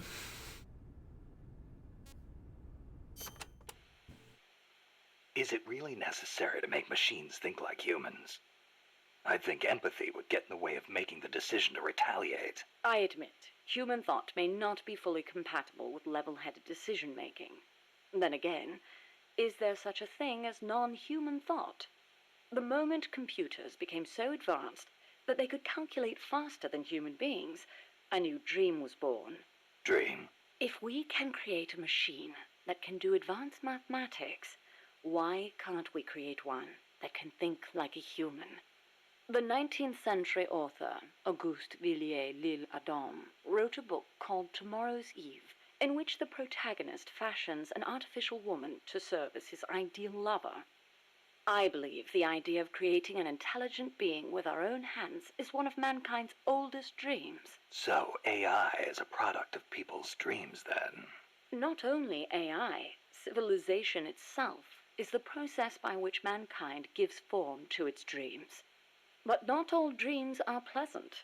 Some have expressed fears about non-human intelligence. Yeah, they want the benefits with none of the risks. Some fear that intelligent robots might rise up and rebel against their human masters, as portrayed by the Czech writer Karel Čapek in his Rossum's Universal Robots, or in the 1970 film Colossus, the Forbin Project, where intelligent supercomputers in the US and the Soviet Union join forces and plot to subjugate humanity. Isaac Asimov offered a specific solution to these fears with his 3 laws of robotics, which demonstrated that while robot intelligence is different from that of humans, the two can coexist. In order to endow computers with intelligence, we must first have a thorough understanding of what intelligence is, and that is where the need for a practical and feasible expert system arises.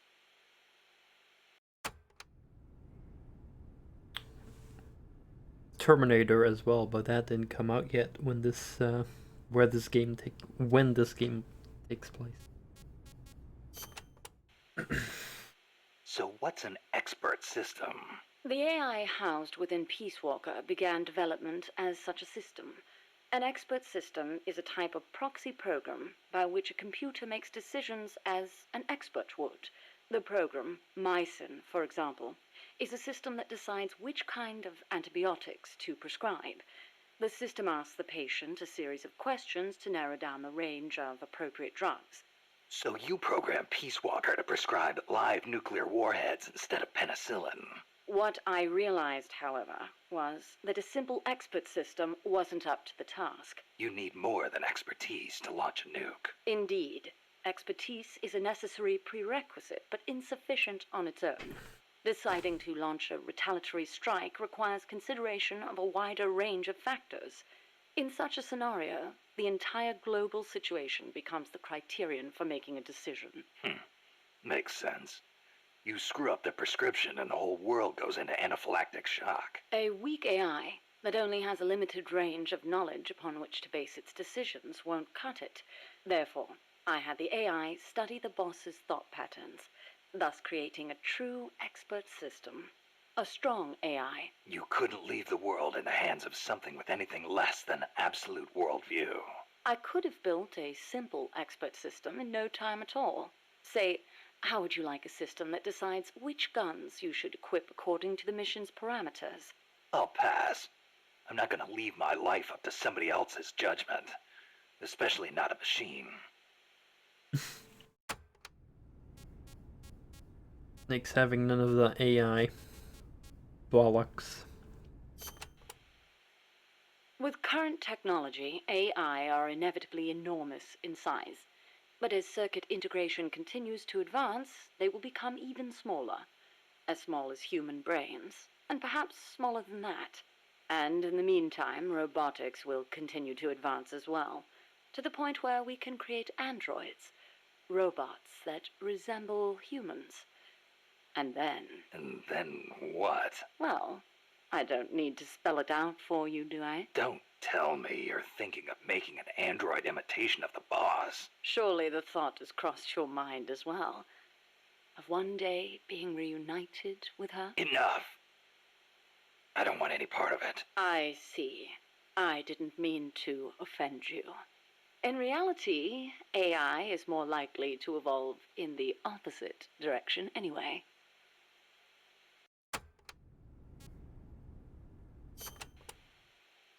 The opposite direction?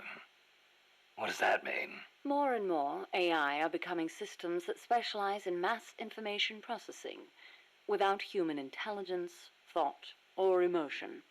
A machine that has no individualism or sense of self, but rather behaves as a collective, exhibiting the qualities of a society. Like a beehive? Yes, it aggregates data collected by individuals and determines how the collective will act, just as honeybees travel between the hive and flowers. The key to achieving that will be networking AI together. I don't know how to say this, but that kind of gives me the creeps. But if your goal is to control society, it's the better model to use. It lets you filter data, disseminate only what you want disseminated. Of course, I myself have no interest in an AI without a shred of life to it. Basically what the Patriots will become.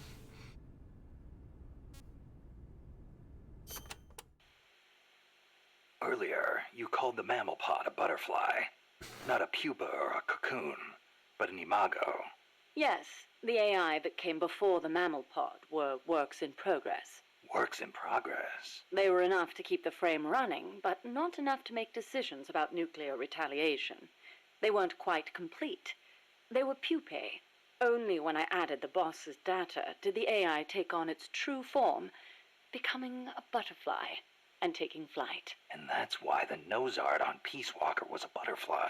I gave the mammal AI the code name BS Imago. BS is short for boss.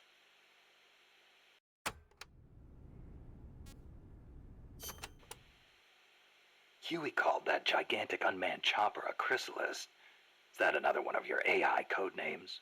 Yes, you're referring to the TJ Chrysalis 6000. There's also the GW Pupa 5000, the TR Cocoon 7000. I get it. A hovercraft type and a treaded type. And those letters on the front. TJ, GW, or whatever. Those are initials? Correct. The initials of the American presidents whose faces are carved into Mount Rushmore. Then you're missing one. I assigned that one to the reptile pod. AL Aurelia 8000. Aurelia.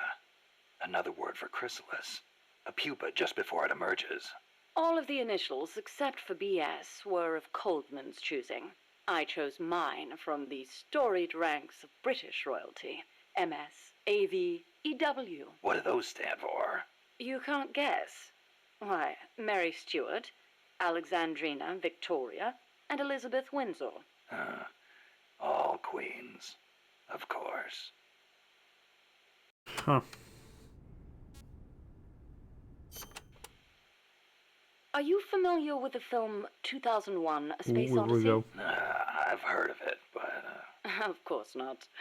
I didn't expect you to be cultured enough to appreciate such things. We talked about thanks.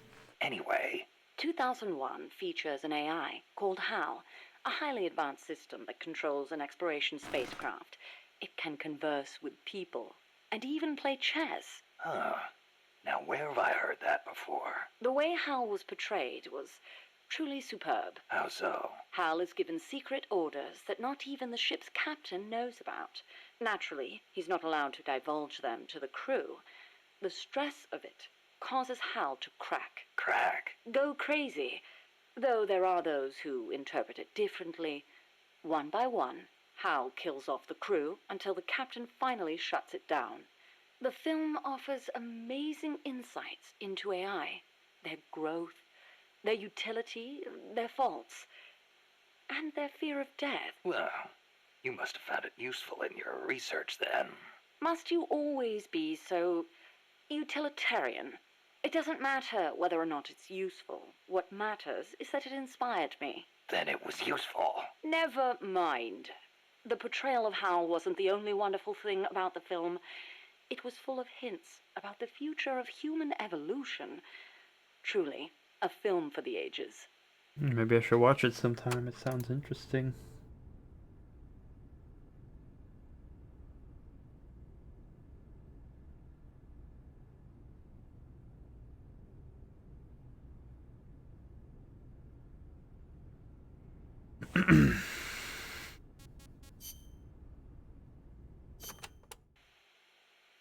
Strangelove, when did you and the boss first meet? Did she ever tell you about what she saw in space? Yeah. I saw the same thing along with her. The Soviets beat America into space with Sputnik, and so America rushed to be first in manned spaceflight. NASA used her as their top secret guinea pig, Wow, so launching her she deep knows as into well. the cold blackness of space. I took part in the project as a scientist. You were there with her? Yes, for a brief time. We were one and the same, she and I. We sought each other out, completed each other. Did you know that inside every woman there's a universe, and that we are able to sense this in each other? We connected because of our empathetic female brains. As time went on, I began to have doubts about offering such a noble soul as sacrifice. Why did she have to...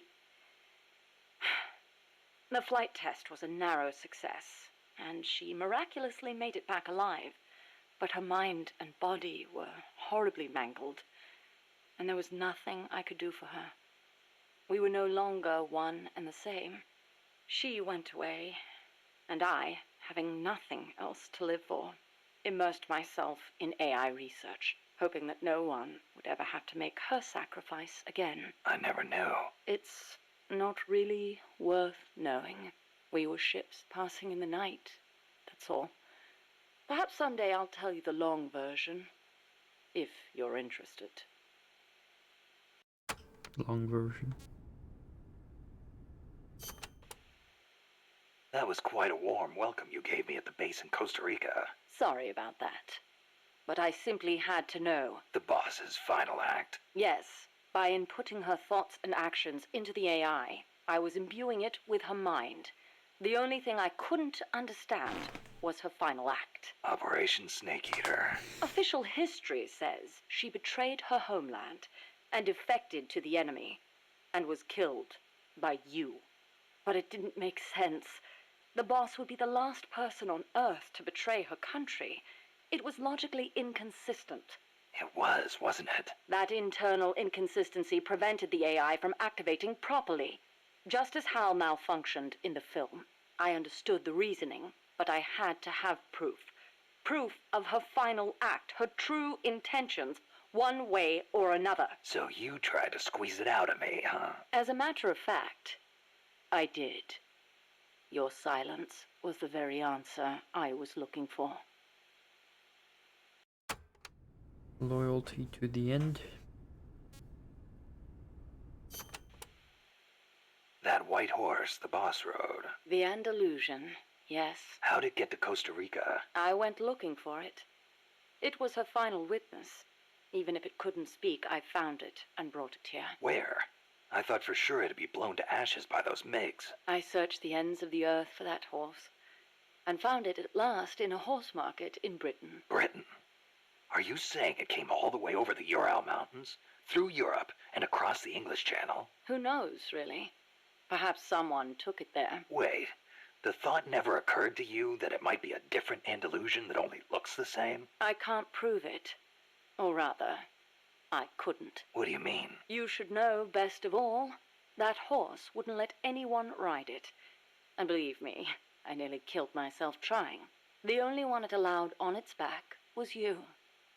That was the proof, though I hate to admit it. And to think, I ran it to its death. But in that last run, it regained the glory of its youth, using the last of its strength to pursue its former master. Any horse would wish for such a fine end. Wow, that's feels. What do you make of Peace Walker's final act? I recreated her thought patterns exactly.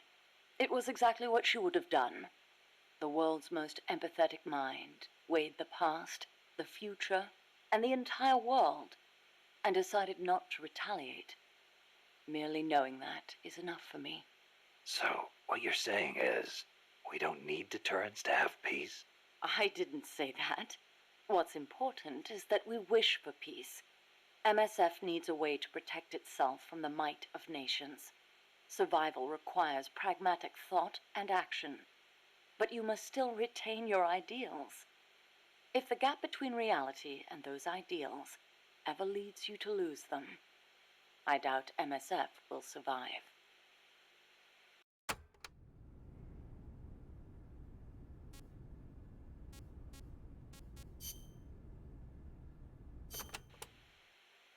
Strangelove. Is that a code name? No, just a nickname. Don't tell me you don't recognize it. From Kubrick's Dr. Strangelove, or How I Learned to Stop Worrying and Love the Bomb. It's a film that came out in 1964. A dark comedy about the absurdity of nuclear deterrence. You were in a movie? No, stupid. I got my nickname because of that movie. Why? Because you look like the doctor in the movie? No, that Dr. Strangelove was a man. So? Back when I was at ARPA, I kept a photo of the boss on my desk. I was totally engrossed in my research and showed no interest in the opposite sex. Plus, I had a photo of a woman on my desk. The fools around me turned it into a cruel taunt, calling me Strangelove. Even for a bunch of shut-ins who never went out to the cinema, that title seemed to ring true with them. Anyhow, in their eyes, homosexuality was something strange. They were incapable of seeing things outside the lens of their own standards. Being strange means you have your own unique point of view. I rather considered it an honor.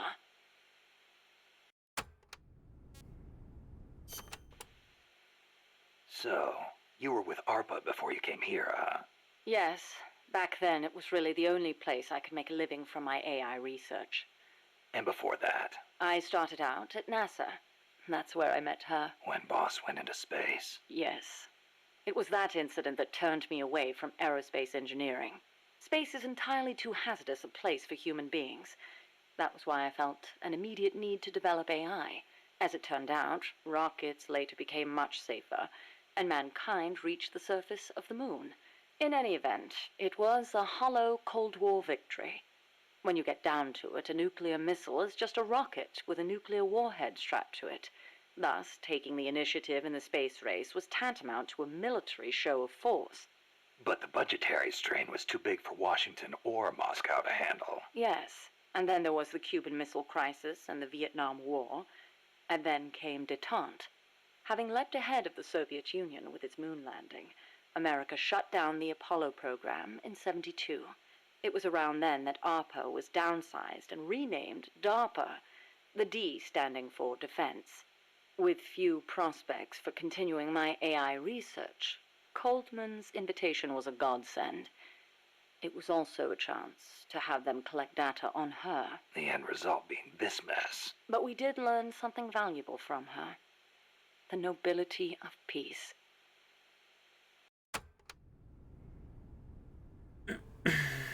Oh, hey there, Hickley. What's up, man? How you doing? Not much. Oh, okay. Oh, holy shit. Thank you for the Prime sub. Appreciate that, man.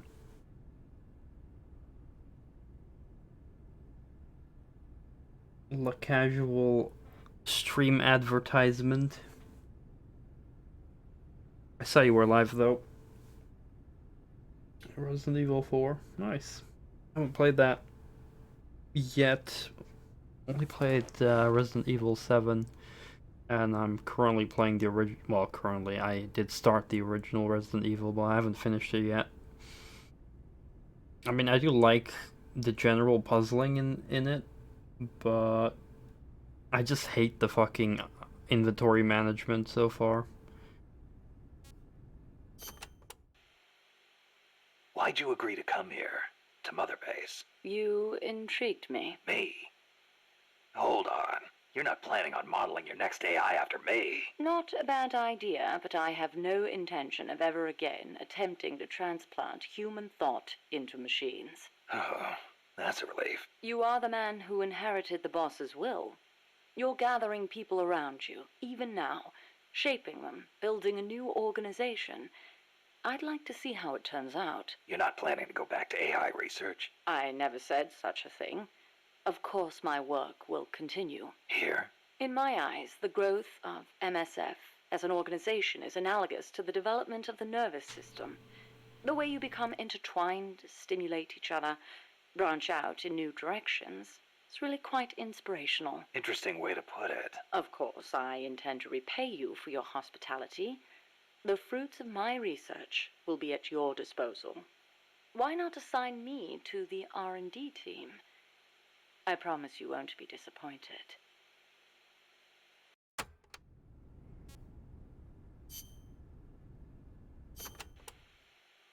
You know, that ID card I got from Huey wouldn't let me into the lab. Of course not. I deactivated it. Why? As though I'd let him into my lab. Oh, you don't seem to care for him much, even though you two are in the same field. Oh, please. For starters, I can't stand that wishy-washy attitude of his. If he's got something to say to me, he should be a man and come say it in person, not write some furtive letter. But if his card doesn't work, how's he supposed to... And another thing, the way he always demeans himself. Every other sentence begins with, I could be wrong, but... Why can't he just do what he does and be confident about it? Well, there was the thing about his dissertation being plagiarized. The real problem is he doesn't have a whit of independence in him. In Costa Rica, and even back at NASA, he was always following people around, asking if there was some way he could help.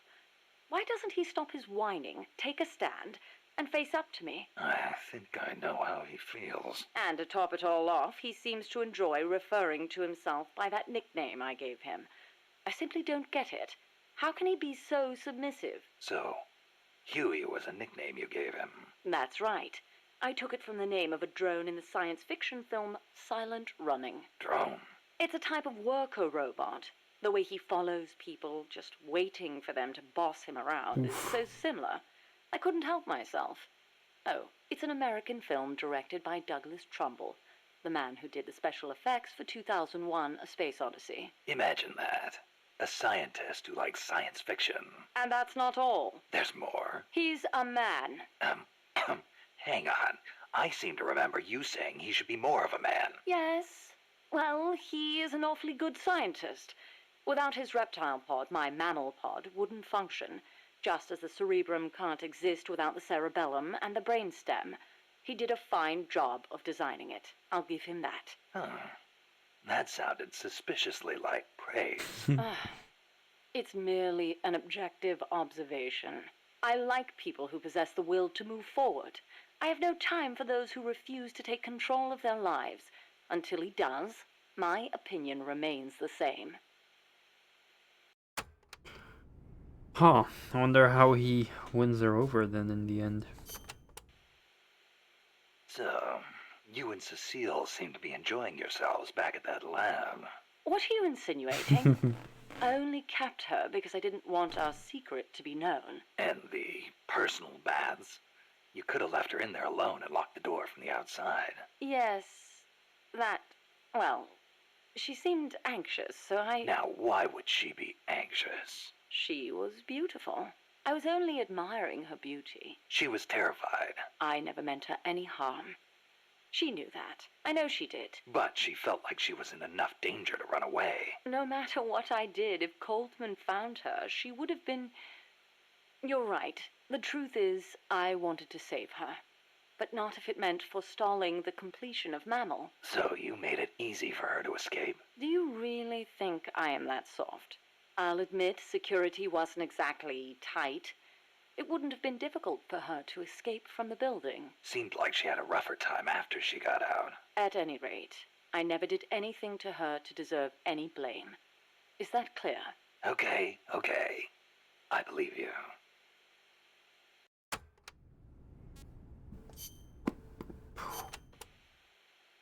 Huey's probably mentioned this, but just to be clear, there's a limit to the parts we can produce here at Mother Base. Therefore, I've built Zeke's AI using memory boards you pulled from other AI weapons. Will that work? In the human brain, individual functions are spread across multiple regions. The same is true of AI. Multiple parts sharing the same function interlink to strengthen that function. For example, the more sensor memory boards you have, the greater Zeke's search and detect capabilities will be. Install more movement boards, and you'll increase its mobility. Meaning the AI's capabilities change depending on how much memory we give it? Exactly. The more boards you install, the more powerful a function will be. Stronk. How's the Zeke AI different from Peace Walker's? Zeke's AI isn't a replica of the human thought process. It isn't programmed to make decisions about nuclear retaliation. On the other hand, it is capable of highly independent action in combat when given orders from a pilot. It can protect infantry, destroy the enemy, and, if ordered... Launch a nuke. Let us hope it never comes to that. My sentiments exactly.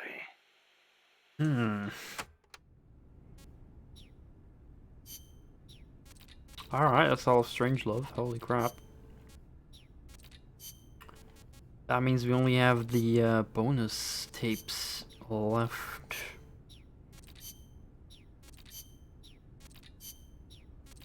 Data files.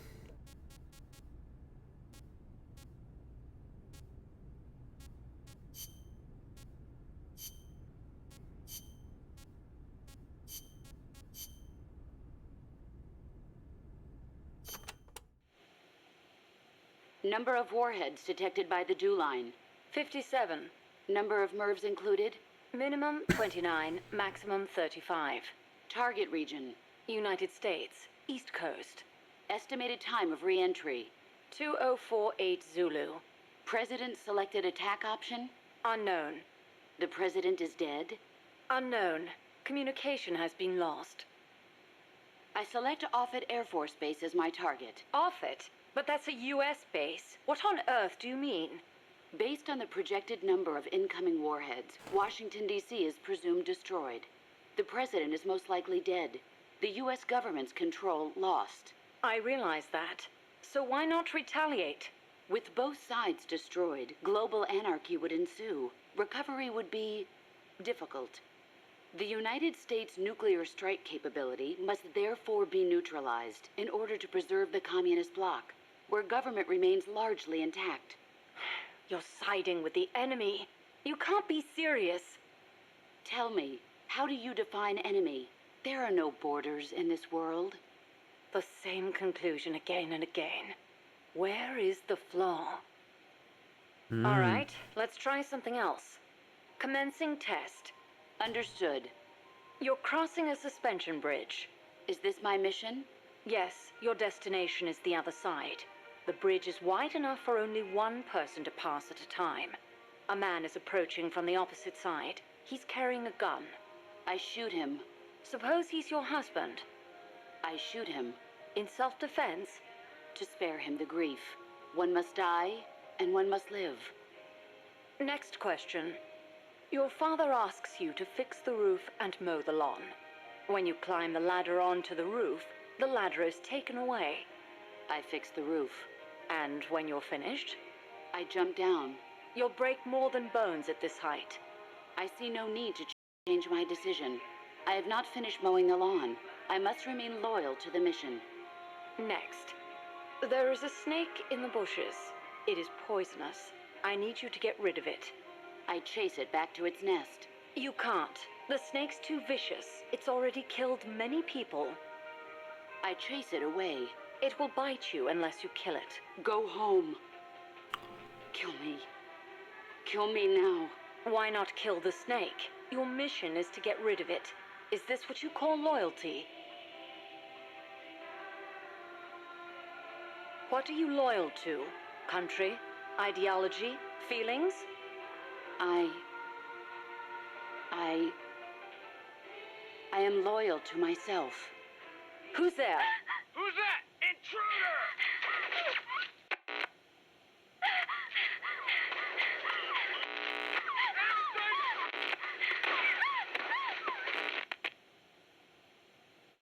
Huh, that is actually very interesting.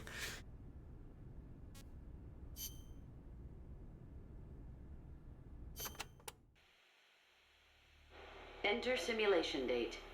August 24th. Location. Selinoyarsk, USSR. Mission. Support a covert agent whose objective is the rescue of a nuclear weapons scientist. Who is the agent? Your student. Your most beloved. Acknowledged. Define current mission progress. With your help, the agent has successfully made contact with the target. All that's left is to wait for recovery. Now, deduce the best course of action. I take the scientist away from the agent. What for? As a gift when I defect. Why are you defecting? To reform my special forces unit with my former comrades in arms. No, I don't want to know your objective. I'm asking for the reason. Why are you betraying your country? I do not defect in order to betray America. Betrayal is merely the outcome of that defection. Response time is always slower here. Perhaps she lacks confidence in her judgment. You're a hero in the West. Why should the Soviets trust you? In addition to the scientist, I provide them with a portable nuclear warhead in order to win the favor of a Russian GRU officer. And then you launched it. Launched? The nuke? Me? That's right. At a target inside Soviet territory. Nuclear weapons make my blood run cold. They blot out the future. How could I? Karma. Is it my karma? The karma my mistake has brought upon us? My... Attention. Discontinue forward reasoning. Cross-check with knowledge base. Affirmative. Cross-check complete. Revising conclusion as follows. I steal the new weapons developed by the scientist, and then launch the nuke at the Weapons Design Bureau. Forward and backward reasoning are in conflict. Attention. Return to forward reasoning. Affirmative. Your apprentice returns for the scientist. I send him away. He doesn't give up. I send my comrades to defeat him. All of them fail. Even the GRU officer who oversaw your defection is defeated by your apprentice, along with the new weapon. Now, what is your course of action? I fight him. Why? With your GRU patron dead, there's no reason for you to fight. Why not just run away? I must fight him. I do not see the reason. With a soldier of your caliber on his side, how could the GRU officer be defeated to begin with? Did you betray him too? I've been waiting for a long time. You could switch allegiance from GRU to KGB and take the remaining nuke as a gift. There's no chance they wouldn't welcome a hero of your stature. Drift away. My place is with them now. I didn't ask you that. Give me the basis for your reasoning. Tell me the truth. Politics determine who you face on the battlefield. Why won't you answer me? It's like you were just waiting for him to kill you. I was disloyal. Betrayed my country. I deserve to die. How can you say that? You can't be a traitor. You're not that kind of person. Kill me. Kill me now. Stop it! Stop it! Attention! Discontinue reasoning. One must die, and one must live. Stop it, damn you! Discontinue! Life's end. Isn't it beautiful? Shut down! Always in the same place. Her reasoning goes haywire. Someone holds the key. Perhaps it's him. I'll get it out of him. One way or another. Holy fuck, man. That gives some feels.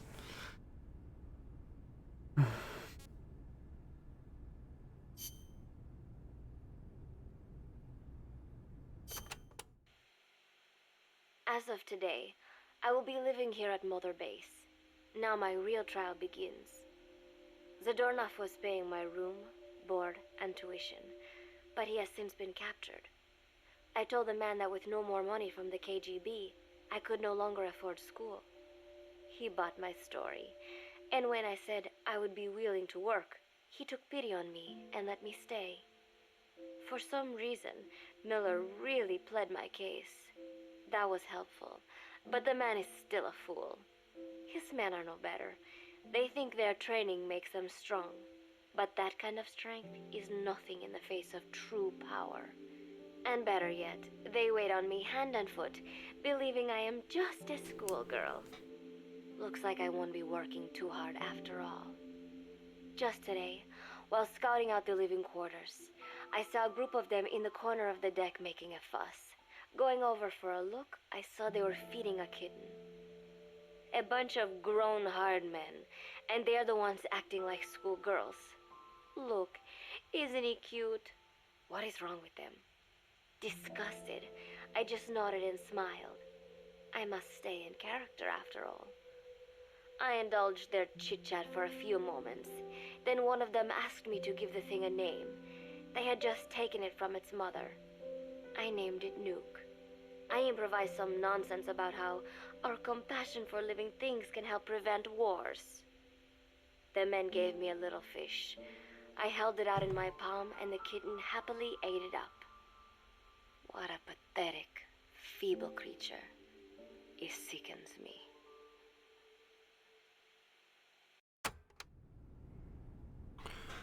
Are there more of these? I'm gonna Google it.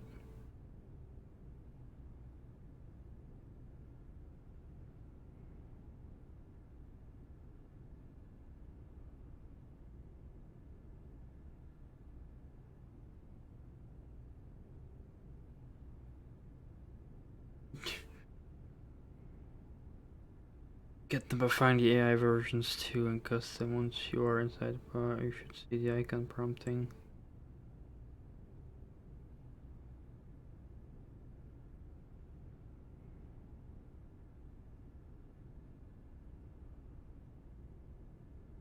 I have to redo boss fights for that. I don't want to do that. Fuck.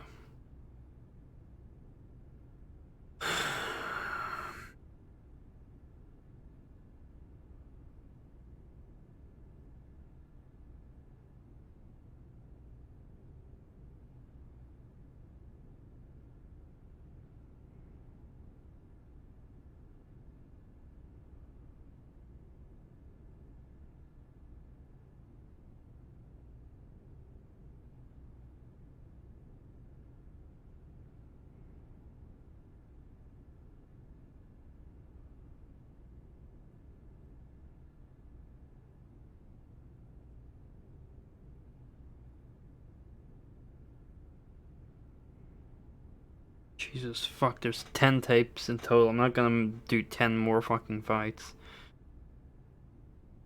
I'd rather listen to those online.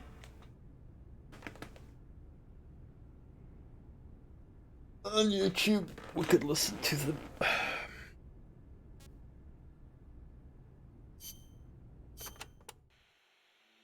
She told me everything. I think this is what we had at the end of MGS3. Heart to me like that. I believe. At the time, I couldn't understand it. But now, I think I do. Snake. She wanted you to know the truth. She chose me to tell you. That's why she saved my life. I've lied to you so many times, but not this time. My orders from the government were to obtain the legacy and to eliminate everyone who knew the truth about what happened. In other words, I'm supposed to kill you. But I can't do it. Not because we loved each other, and not because you saved my life, but because I made a promise to the boss. And I intend to keep it. I just wanted you to know. And you have to live. Snake, listen to me. She didn't betray the United States. No, far from it. She was a hero who died for her country. She carried out her mission knowing full well what was going to happen. Self-sacrifice, because that was her duty. The boss's defection was a ruse set up by the U.S. government. It was all a big drama staged by Washington so they could get their hands on the philosopher's legacy. And the boss was the star of the show. They planned it so that they could get the legacy that Colonel Volgan inherited and destroy the Shagohod at the same time. only a legendary hero like the boss could have earned Volgan's trust. Finding out where the philosopher's legacy was hidden was to be her greatest mission. Everything was going according to plan. But then something happened that no one could have predicted. Colonel Volgan fired an American-made nuclear warhead at Sokolov's research facility. Khrushchev demanded that the US government provide proof that it wasn't involved. They couldn't just abort the operation to steal the legacy. So the operation itself was greatly expanded and revised. The authorities in Washington knew that in order to prove its innocence, they'd have to get rid of the boss. And that one of their own would have to do the job. The public couldn't be allowed to find out about it. Not ever. This, they concluded, would be the best way to keep the whole thing under wraps. The boss wouldn't be allowed to come back home alive. And she wouldn't be allowed to kill herself. Her life would be ended by her most beloved disciple. That was the way the government wanted it. That was the mission she was given. And she had no choice but to carry it out. Her death, at your hands, was a duty she had to fulfill. Out of duty, she turned her back on her own comrades. A lesser woman would have been crushed by such a burden. The taint of disgrace will follow her to her grave. Future generations will revile her. In America, as a despicable traitor with no sense of honor. And in Russia, as a monster who unleashed a nuclear catastrophe. She will go down in official history as a war criminal. And no one will ever understand her. That was her final mission. And like a true soldier, she saw it through to the end. But I think she wanted you, of all people, to know the truth. She wanted to live on in your memory, not as a soldier, but as a woman. But she was forbidden to tell you herself. And that's why she told me. Snake, history will never know what she did. No one will ever learn the truth. Her story, her debriefing, will endure only in your heart. Everything she did for her country. She sacrificed her life and her honor for her native land. She was a real hero. She was a true patriot.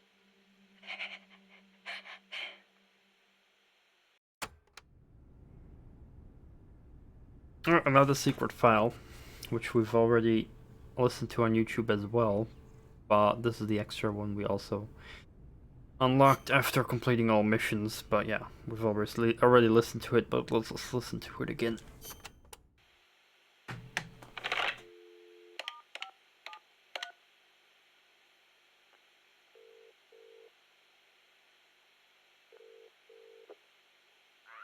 It's me. Smoothly? Naturally? No. Big Boss doesn't know the truth. No, Langley hasn't decided what to do yet. Their hands are full with their own mess. True. Lubyanka is in the same boat. Yes. Other eyes continue to watch, but no sign of contact so far. Exactly. It's a non-state army to use however they want. They've probably decided there's no sense in wiping them out just yet. Better to make use of them. Indeed they have. There's a site near Angola. And we fully validated the AI as well. Agreed. In the end, a machine is just that. A machine. Sigan was right. It seems it's time for a change in approach. Machines are best suited to specialize in high-level data processing. Yes, of course. Speaking of which, any news on the Suns? 2. Already? Really? But they're strictly an insurance policy, yes? So that's the idea. I wonder how Big Boss will respond. Yes, but I'm only interested in the business angle. Like I said before, I'm neither an enemy nor an ally. I'm merely a business partner. Don't forget it. Yes, I'll be in touch, my dear Zero.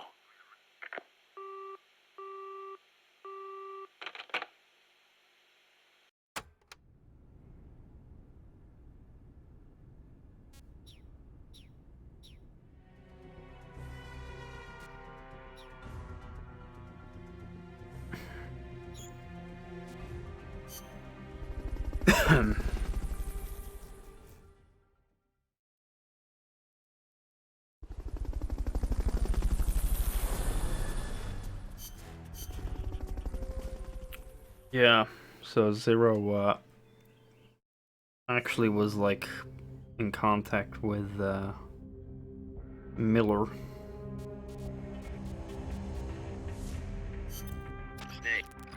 And Miller, you know, was doing business and like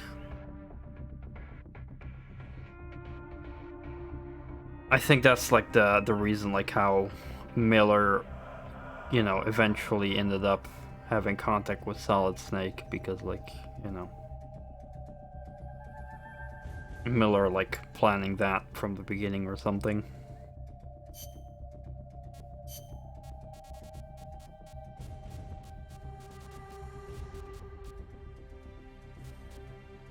Swim trunks, nice. Tuxedo.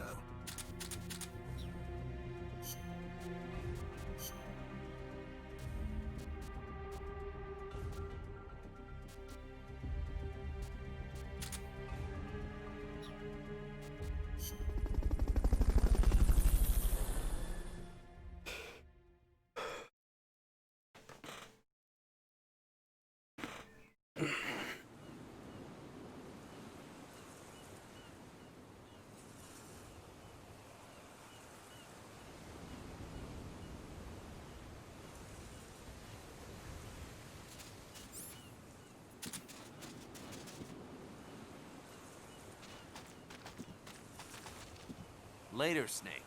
Now's not the time.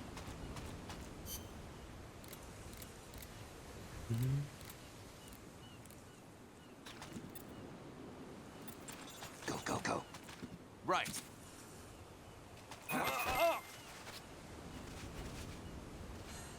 Whoa!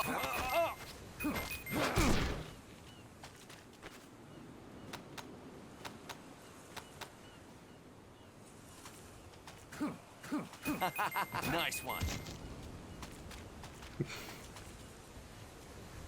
Whoa! Whoa.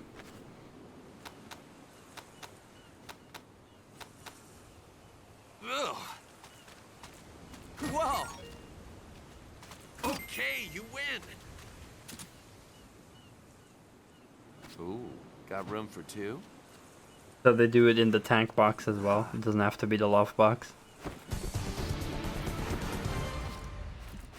Getting better all the time. Fucking kick. Was hoping maybe you could actually shoot with the box, but no. They still do it in the tank box. More to learn.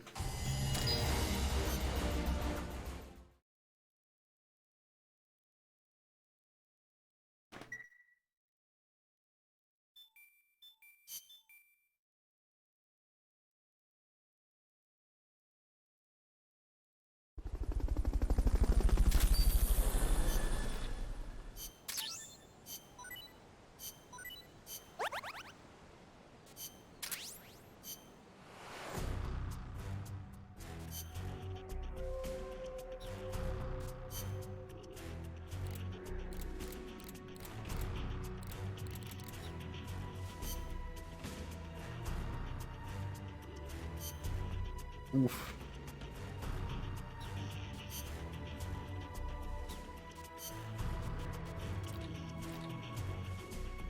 Tom eat?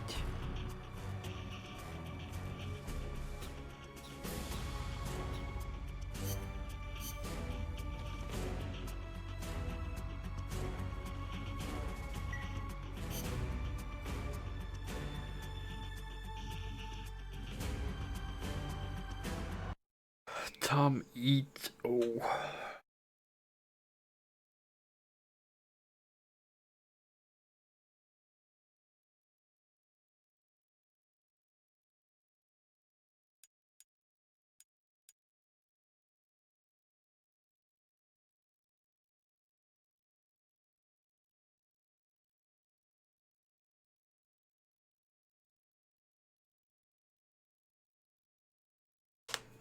Just gonna check the trophies real quick. Oh, but I'm sleepy.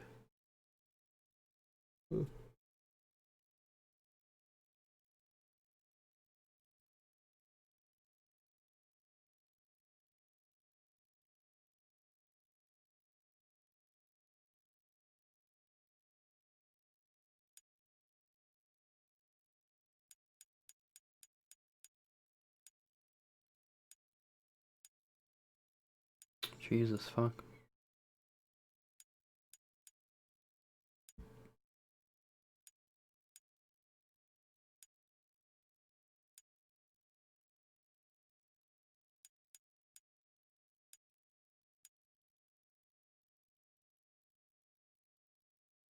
Never worry about running out of bullets ever again, unless you need to heal.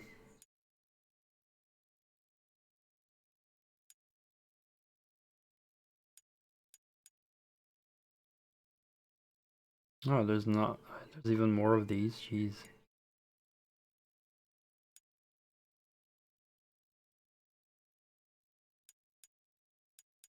Well, let's do that as well. This one's funny. Your chaff grenade at Zeke.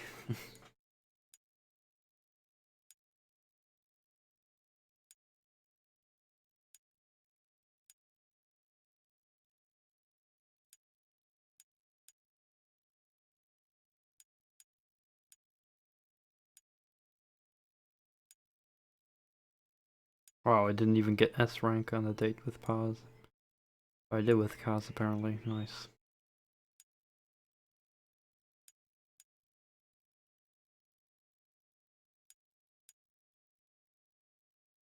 Divine Wind. What that is.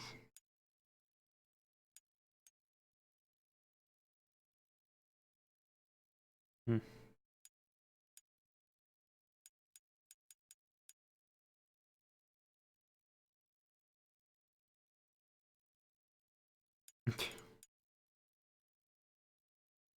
What the fuck is Divine Wind?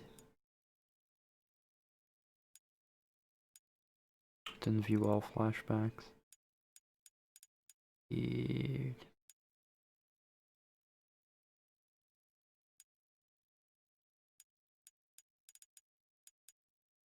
Awkward. Piled at Metal Gear X and screamed at your enemy. Nice. That's a good trophy, yo. Awkward.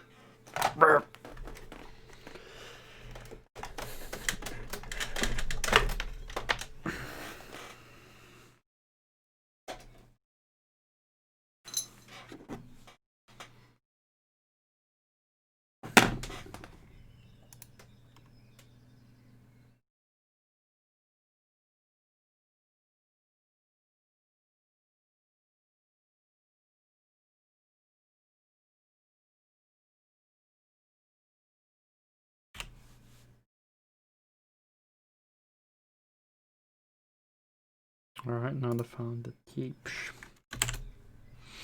YouTube, help me.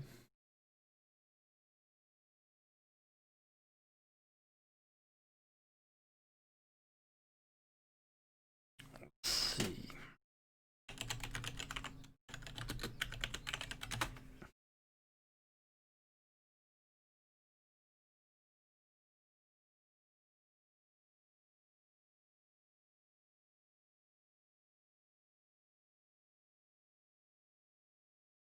Guys, a bunch.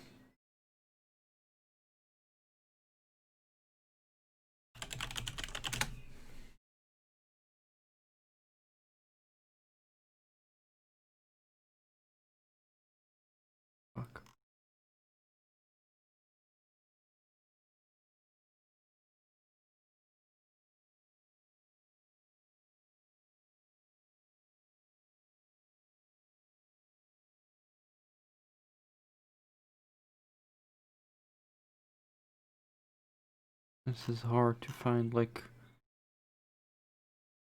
ones I need to look up.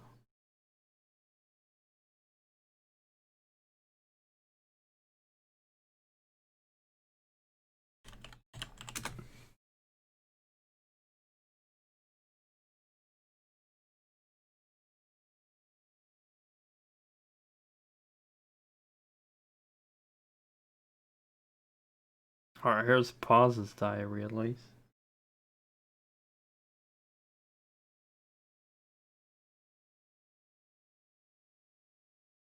Oops. I'll listen to the first part, but we'll re-listen, I guess. As of today, I will be living here at Mother Base.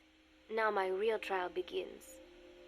Zadornov was paying my room, board, and tuition, but he has since been captured. I told the man that with no more money from the KGB, I could no longer afford school.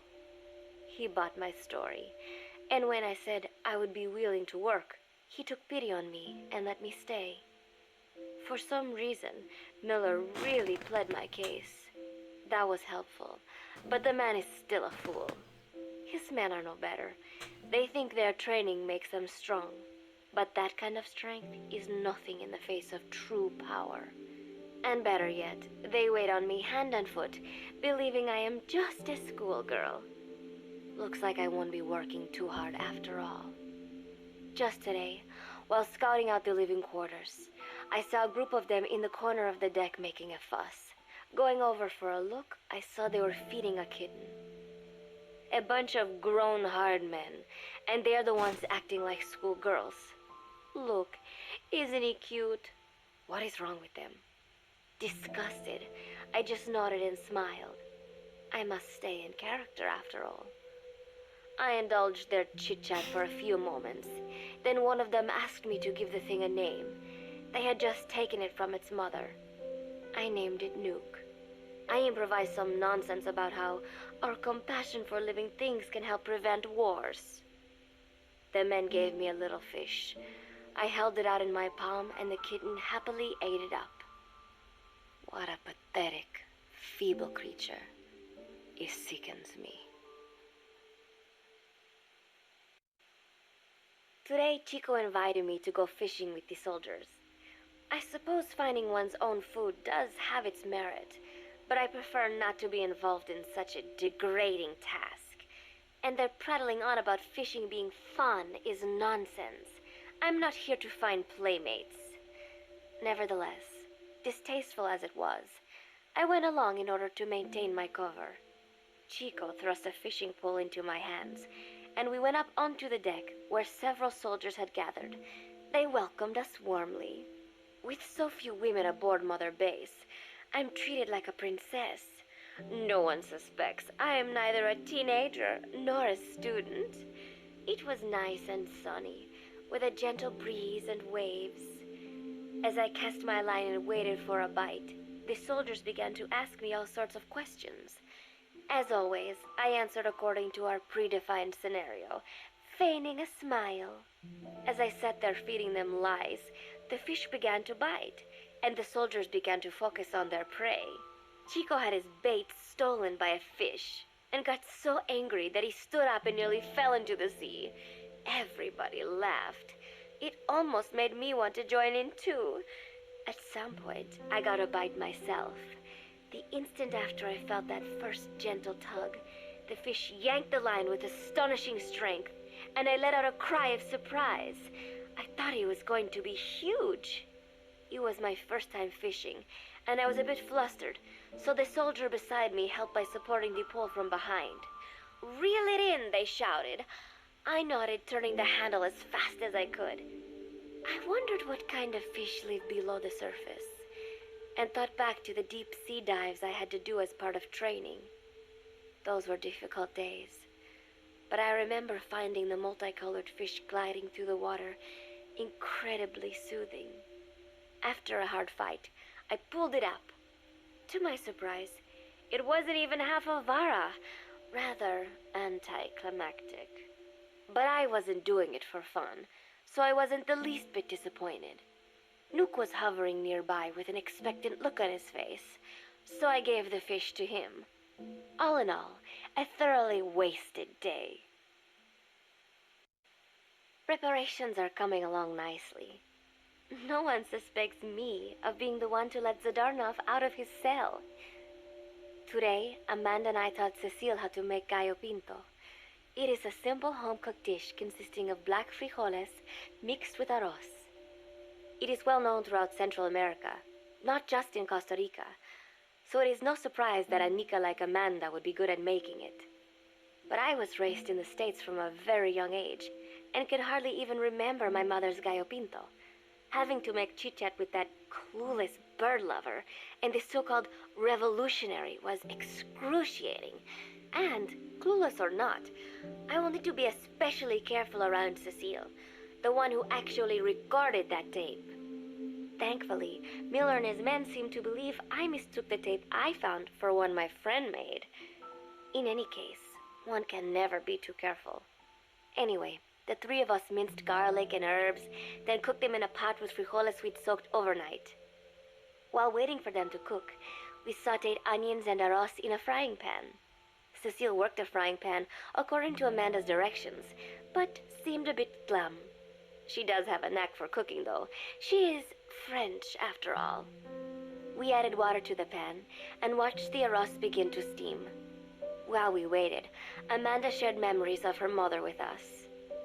They had been separated because of Simosa, but the taste of her mother's cooking was still fresh in her mind.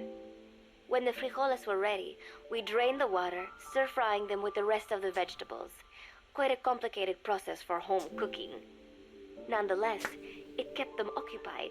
The longer we sat and talked, the greater the chance of my arousing their suspicions.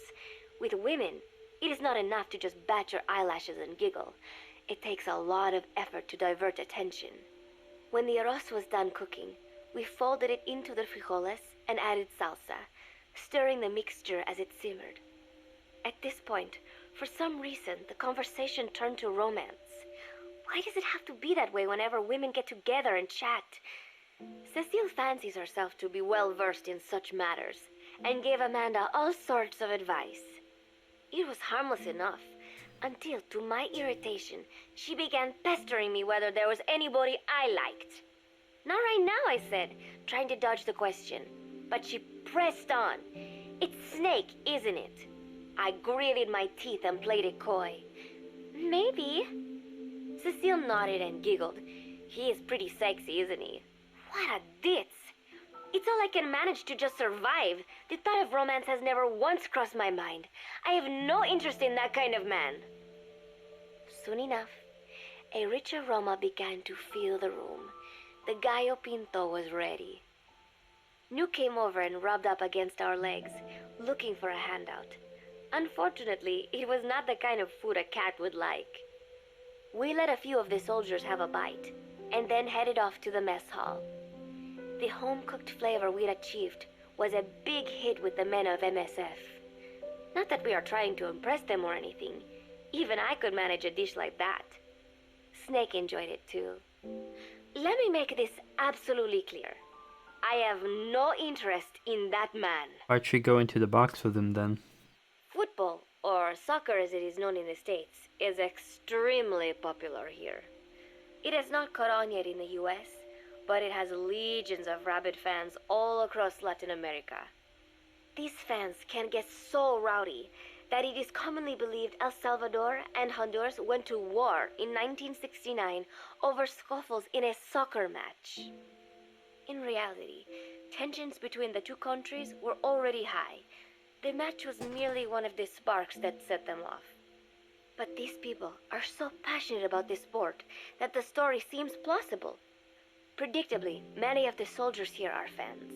They have apparently divided themselves into Costa Rican and Nicaraguan teams and started playing each other. To play, you need a ball and 2 goals. The R&D team built and set up simple goals on the deck. I had absolutely no interest, but Chico insisted that I come and watch. It was not a proper match by any means. The pitch was not even regulation size, but the players and spectators alike got pretty excited. They banged empty cans and shouted cheers through the handmade megaphones. It almost felt like carnival. Huey, the referee, blew a whistle to start the match. The soldiers' training has left them in excellent physical shape, but they lack the honed skills of professionals and their play was quite rough. Midway through, one of the men collided with another. They started shouting at one another, but Huey stepped in. "I thought we had forsaken our countries, become one with the earth," he said, quoting Snake. "We're not competing for national pride here, and we are not fighting for the good of any one country. This is not a war. Soccer is a peaceful sport, am I right?" The soldiers nodded. They know the pain of war, and they share Snake's vision. Perhaps that is why all this resonates with them. Team Costa Rica was down a man, and somehow I was picked to fill in. Costa Rica had the advantage up until that point. I suppose Huey wanted to keep it balanced. The soldiers agreed with Huey's call.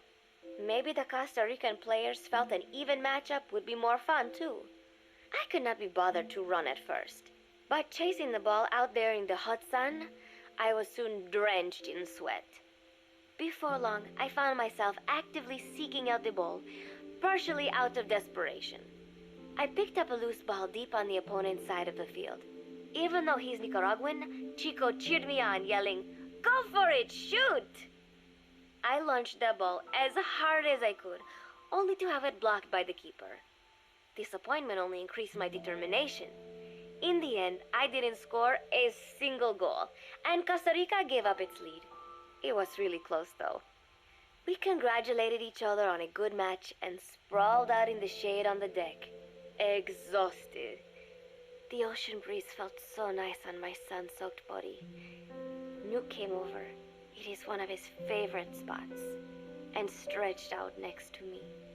And together, we watched fluffy white clouds drift lazily across the clear blue sky. It was lovely out today, so I decided to sun myself in a lounge chair up on the deck when Strangelove came up to me. Despite the heat, she was in her usual long sleeves and pants.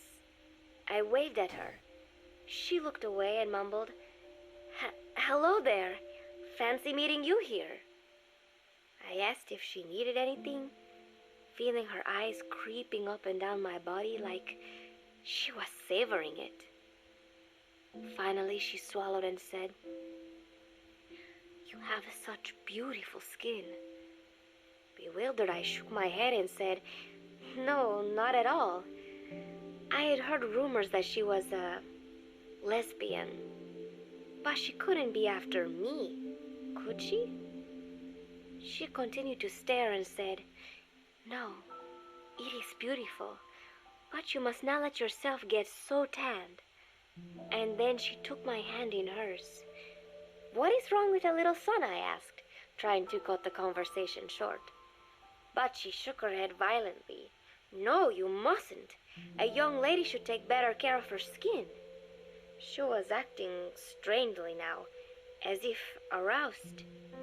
She lectured me on the perils of tanning, how it ages skin, causing wrinkles and spots, and in the worst cases, even skin cancer. I knew already that tanning could cause spots, but I thought only pale-skinned Anglo-Saxons had to deal with that. Having a scientist tell me it causes aging, though, that spooked me a little. If I am to keep playing the teenager, I will have to start paying more attention to my skin. Sensing my anxiety, she took a small tube from her pocket. She said it was the sunscreen she always used. She told me to keep it. I didn't know what to say. I was more than happy to take it, but exactly what were her intentions? Was she merely being nice? Or is she really into me? Either way, there was no reason to refuse, I suppose. I have undergone training. An out-of-shape woman does not pose any real threat to me. Having power means not being afraid. It is the same on a global scale. A country with nukes can dictate terms to a country without them. I thanked her and took the tube. Then she offered to put some on for me. She squirted some lotion onto her fingers and began rubbing it into my chest. It happened so suddenly, and I was so taken aback that I did not even think to protest. She caressed my stomach with her long white fingers, then slid them upwards. This is between my kind of fat breasts. sexual. What? Wait, I sputtered as her moist eyes met mine. She was beautiful. Somehow, I found myself captivated by this woman more than 10 years my elder. Hold still, she whispered in my ear. I nodded silently, unable to refuse. My body went limp, motionless, as if in a trance. Gently, carefully, she rubbed the lotion all over my entire body. I shouldn't have enjoyed it, and yet I could not help myself. For a moment, I was spellbound. That woman is dangerous. I had better watch myself. Protecting one's health is an important part of any... So that's why when I looked up Paz's diary, the #1 search result was the 5th one. Just saying, people on the internet are perverts. Agent's job. But despite my best efforts, I have caught a cold. Now that I think about it, Mother Base's numbers are on the rise, with soldiers coming from all different places and backgrounds. It is no wonder then that sooner or later someone would bring in a virus. That said, what I have got is just a common cold. The medical team said I'd need a few days rest, so I've been restricted to my room and put on bed rest. I thought I'd gotten used to not having anyone around to relate to, but at times like these, being alone is just miserable. All I could do is lay there and stroke Nuke's back, trying to take my mind off how bad I felt. Nuke just sat there, not making a sound. But I did have visitors. Amanda and Chico, Huey, Cecile, Miller, and a few of the soldiers I've become relatively close to. Amanda made me a soup with herbs she said were good for a cold. Miller told me to take it easy. I will sing you a lullaby, he said, then broke out a guitar and sang some incomprehensible song in Japanese. I did not need to understand the lyrics to know he is an awful singer. Then he said, "You know what is good for a cold? Suppositories. Here, I'll show you." He began to take off his pants, so I threw my tissue box at him to make him go away. Then Strangelove showed up, saying she had some miracle Indian cure. It has got eucalyptus extract, she said. It works best if you rub it into your chest. And then she tried to take off my nightshirt. I whacked her with my pillow, and I got rid of her. Chico brought me a little flower in a cup.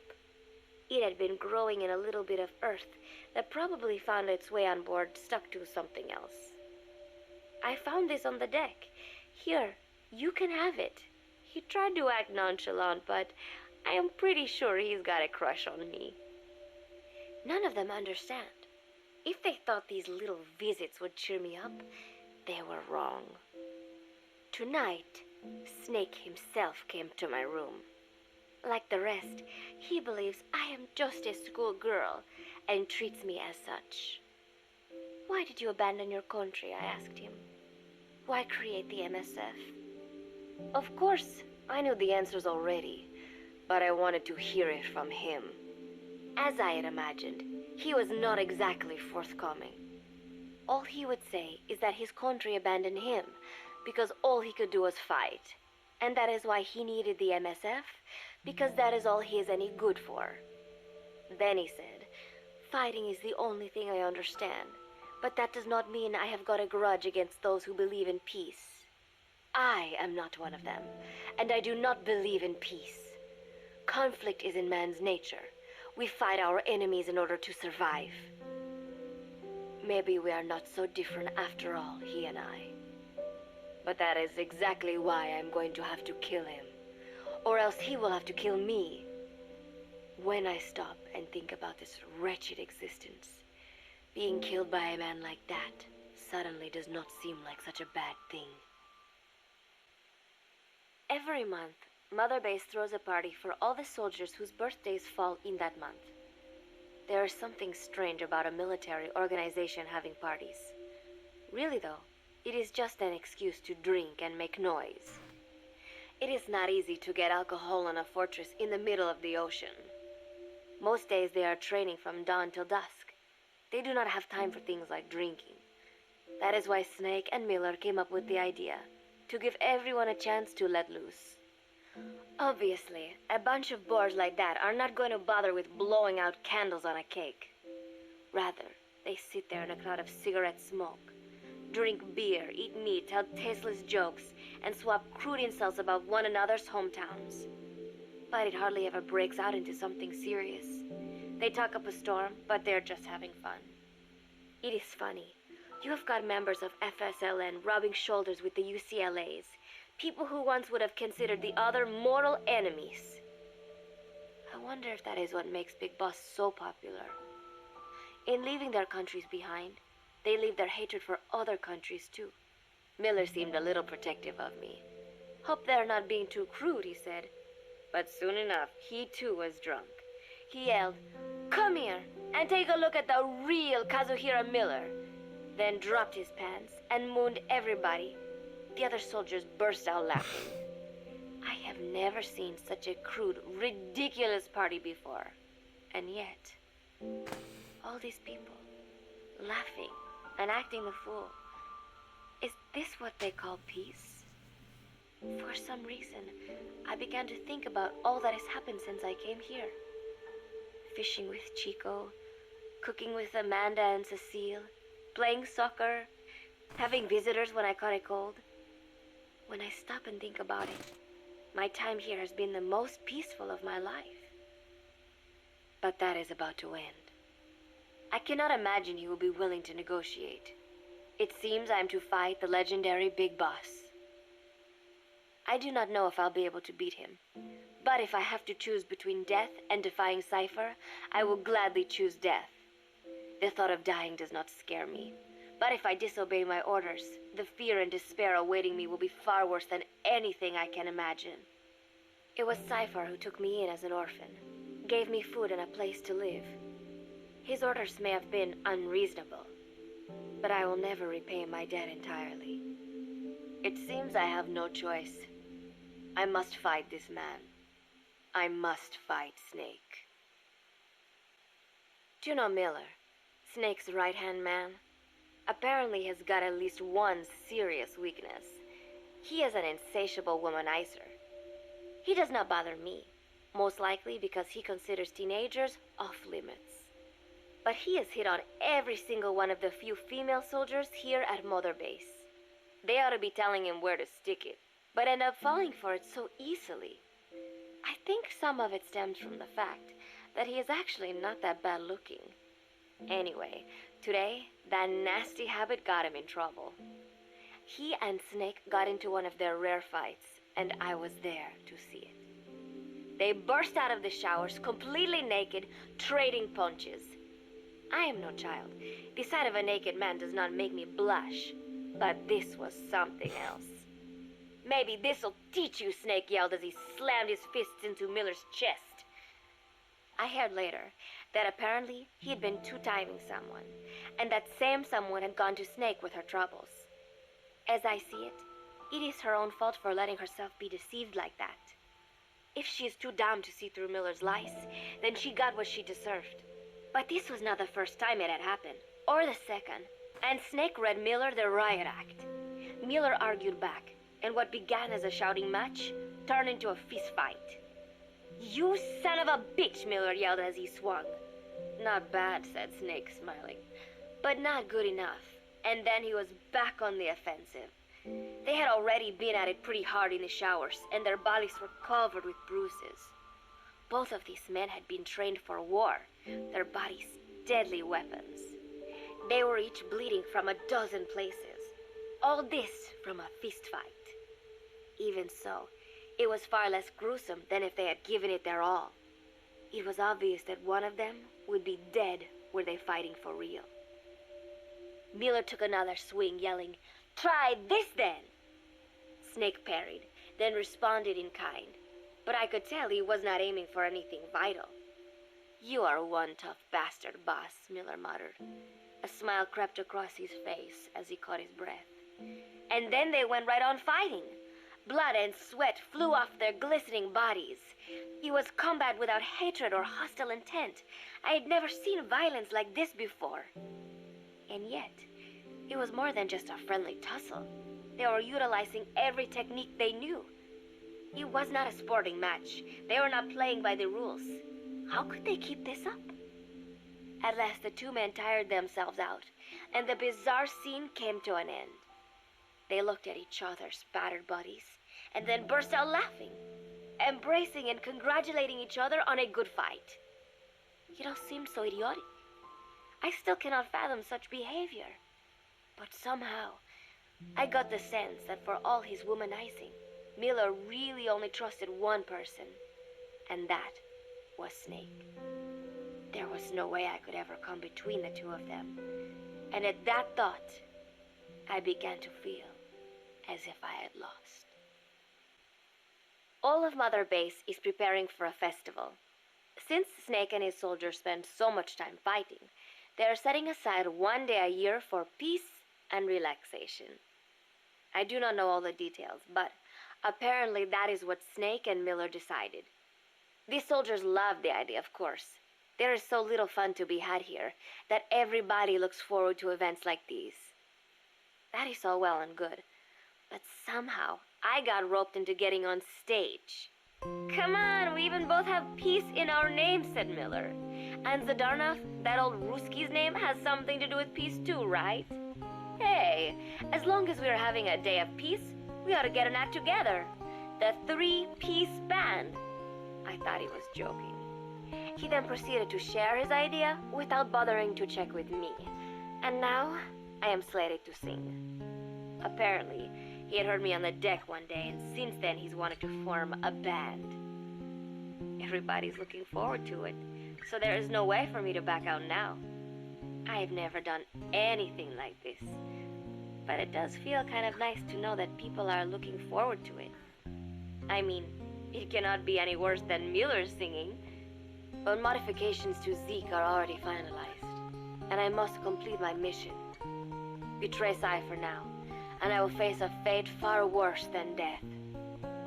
Still, there's no need to put things in motion just yet. What difference would it make to just wait a little while longer? A whole day of peace. The mission can wait until after that. Can it not? I know I am only delaying the inevitable. When the day comes, one of us will have to die. Snake or me. But still, if I could just come up with some way to stall Cypher, at least until our day of peace. When did I start having thoughts like this? My cover is blown. They know nothing of Cypher or my true objective, but they know I am a spy. There is no more time left. I must act now. I must complete my mission. How did it come to this? All I wanted was 3 more days. Just 3. Miller's already finished writing the song. It is called Love Deterrent. It is about a girl who cannot express her true feelings. I have been practicing. I am no pro, but I was pretty sure I would do a decent job. And now this. Cypher found out that Zeke was complete. He must have someone inside Mother Base besides me, spinning his tightly wound web of control, leaving no room for individual will. Typical. When they found out Zeke was complete, I was ordered to execute the operation immediately. If I was going to enjoy just 1 day of peace, I had to ensure the plan could not move forward. I tried to sabotage Zeke. I thought by damaging the drive system, they would have no choice but to delay their plans. I waited until midnight, and then snuck into the hangar. There would be trouble if it looked like sabotage. I selected one of the drive system's load-bearing parts and carefully worked to warp its shape. The legs drive system requires a high degree of precision to operate.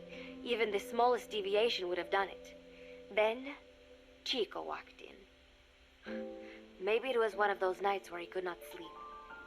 In any case, he saw me, panicked, and took off running. It would have been easy to kill him, but I could not. I know he likes me. It is not as if I would ever have an interest in a child like him, but I could not pull the trigger. Not at him, not in the back. Will he tell them? Or is there a chance he will keep it a secret? Protect me? No. He knows now. Knows I am not who he thought I was. He ran without even questioning what I was doing. There is no chance he does not know. And soon, all I have built here will end. And if Cypher has another agent among them, if he finds out I tried to sabotage Zeke, this place will no longer be my heaven. Then it is settled. I make my move now. Chico walked in before my sabotage was complete, so Zeke should still be operational. It might not run at full speed or power, but I do not have time to fix that. Without Zeke, I do not have a chance in hell of winning. I must act fast before Chico sounds the alarm. I knew it would come to this. I just did not think it would be so soon. It is time, Zeke. Metal Gear Zeke. Activate.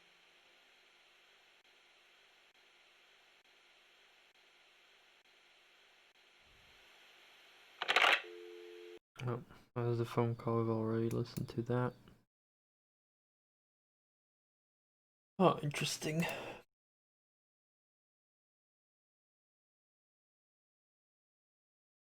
So she was kind of getting blackmailed by Cypher, but well, not blackmailed, but like otherwise she would get like tortured and shit, I guess. But I don't know.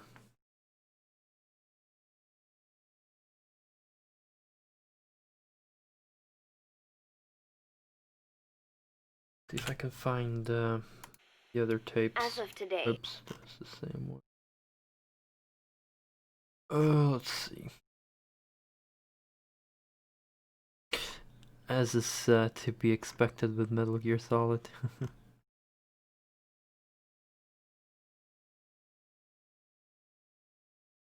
um.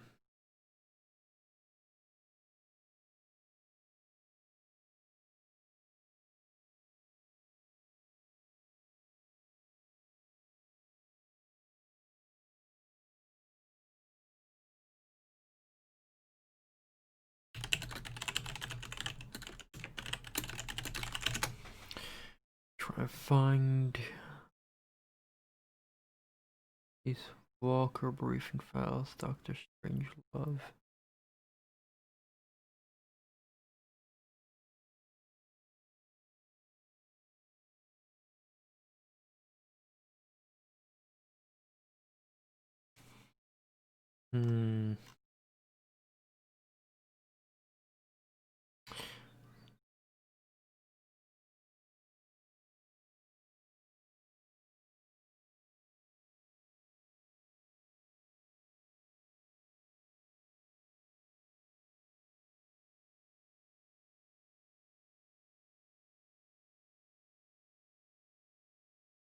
Strangelove and Huey.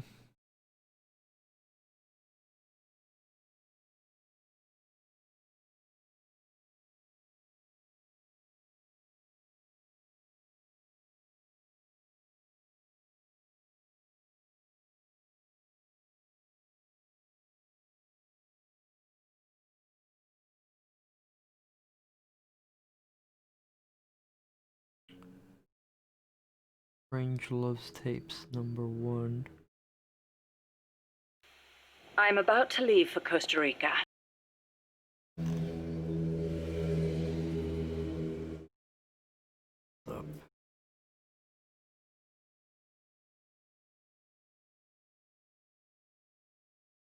Oh, I need to find like all of them.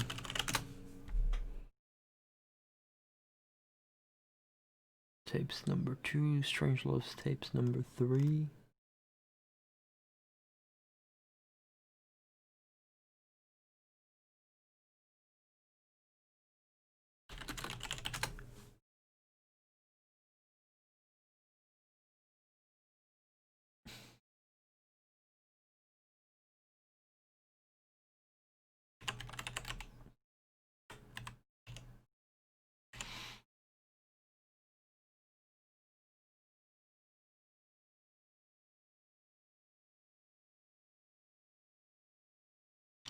There's 3 videos here, 8 minutes, 7 minutes, 8 minutes.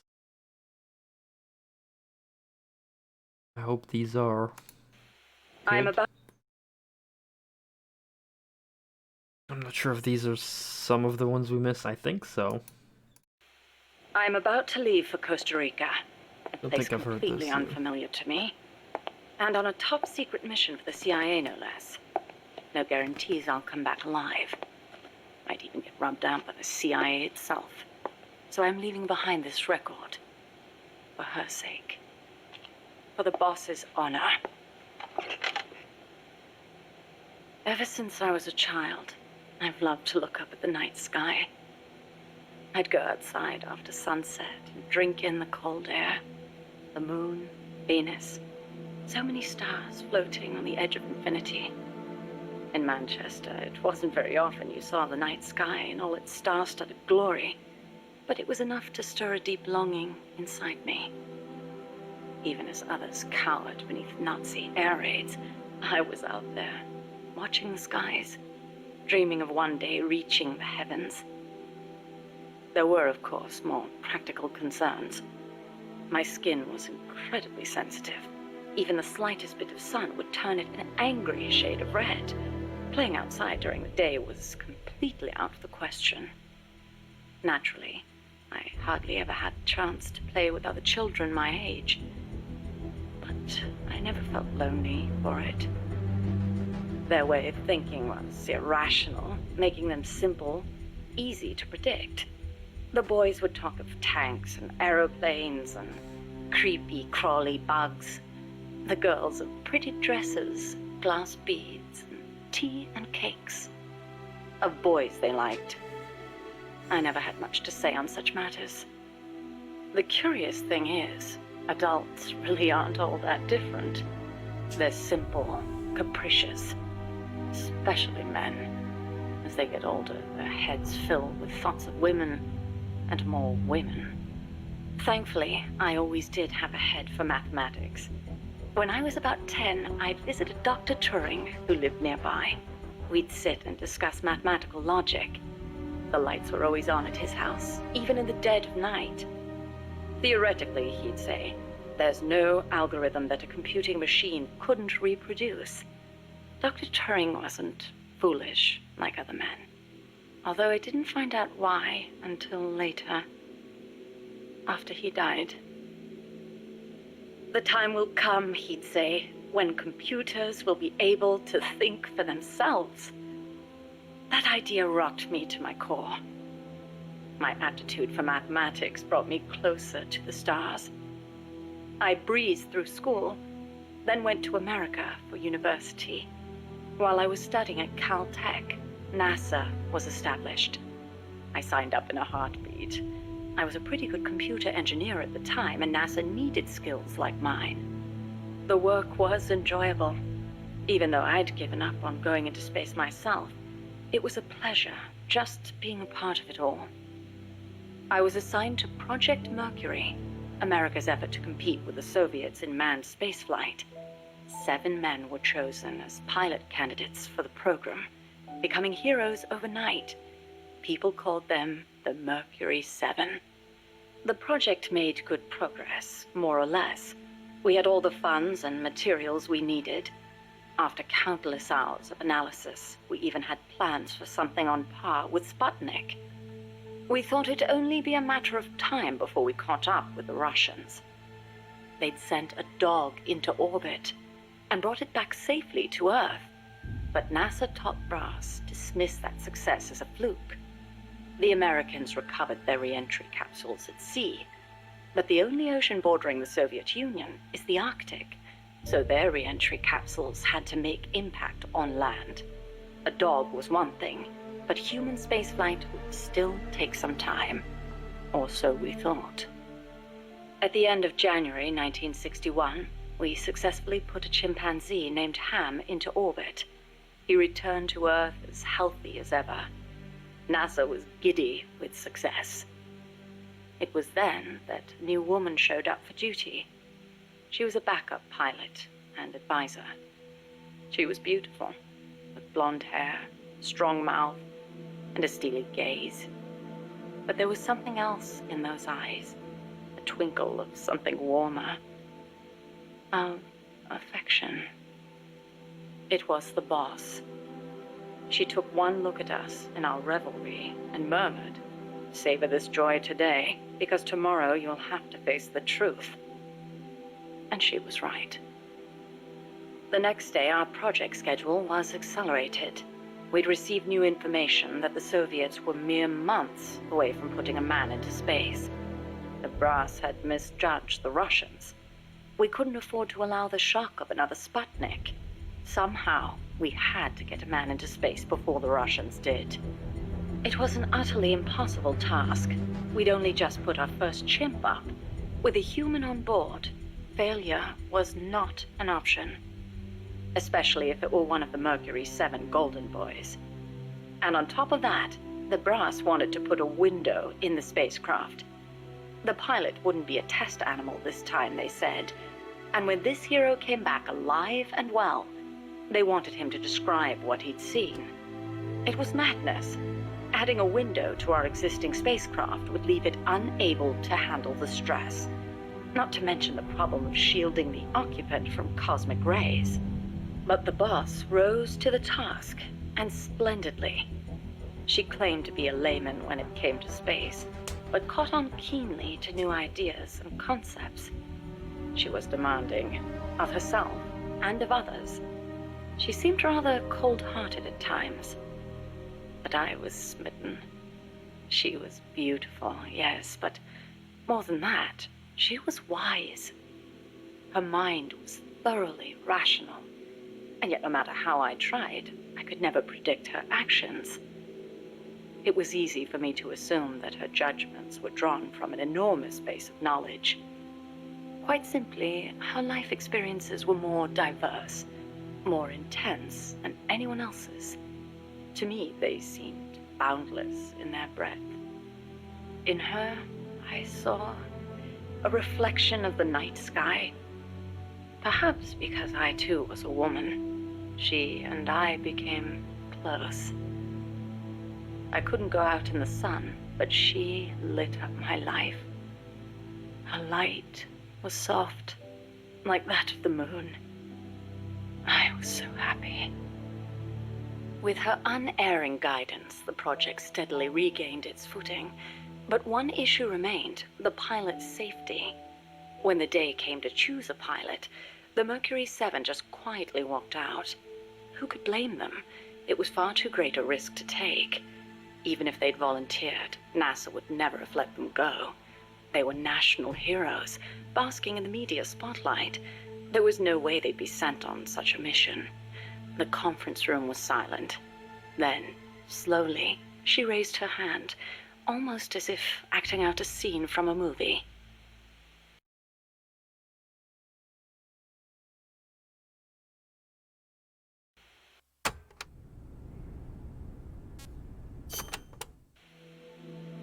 I spoke out against her going, submitting a report stating the ray shielding was inadequate. But the brass's response was brusque. She's already been exposed to a nuclear test in Nevada. She's the perfect candidate. It was completely irrational. Repeated exposure to radiation would only increase the danger. But the government was still reeling from the Soviet success with Sputnik. There was no hope of getting a rational response. They were simply too panicked. People can be so obtuse when it comes to things they can't see. I, however, understood all too well. Just as invisible ultraviolet radiation scorched my skin, heavy particle radiation from space would cause irreparable harm to human tissue. In a word, she was expendable. It was during the boss's pre-flight checkup that I noticed something strange on the X-ray of her skull. Part of the right hemisphere of her brain was damaged. It seemed inexplicable, given her keen intelligence and amazing physical prowess, but there it was, and I decided to report it. I hoped that perhaps my discovery of a physical defect would result in the flight being cancelled. But as I went to make my report, she stopped me. "Why?" I demanded. "How can you let yourself be their guinea pig?" Ignoring my protests, She took me up to the roof of the lab. The night sky was ablaze with stars. It was there that I learned how she had wounded her head. 1943, Los Alamos. She was serving with the Special Forces when she received new orders. A German spy had infiltrated the Manhattan Project, which aimed to build the world's first atomic bomb. She was to eliminate him. His name was John von Neumann, a mathematician with superhuman computational abilities and the designer of the explosive lens. The Manhattan Project was a top national priority, security accordingly tight. The guards couldn't be allowed to know what was going on. She'd have to slip past them and make the death look like an accident. It should have been an easy enough mission. But just before the operation, she received unexpected news. A new life was growing inside her.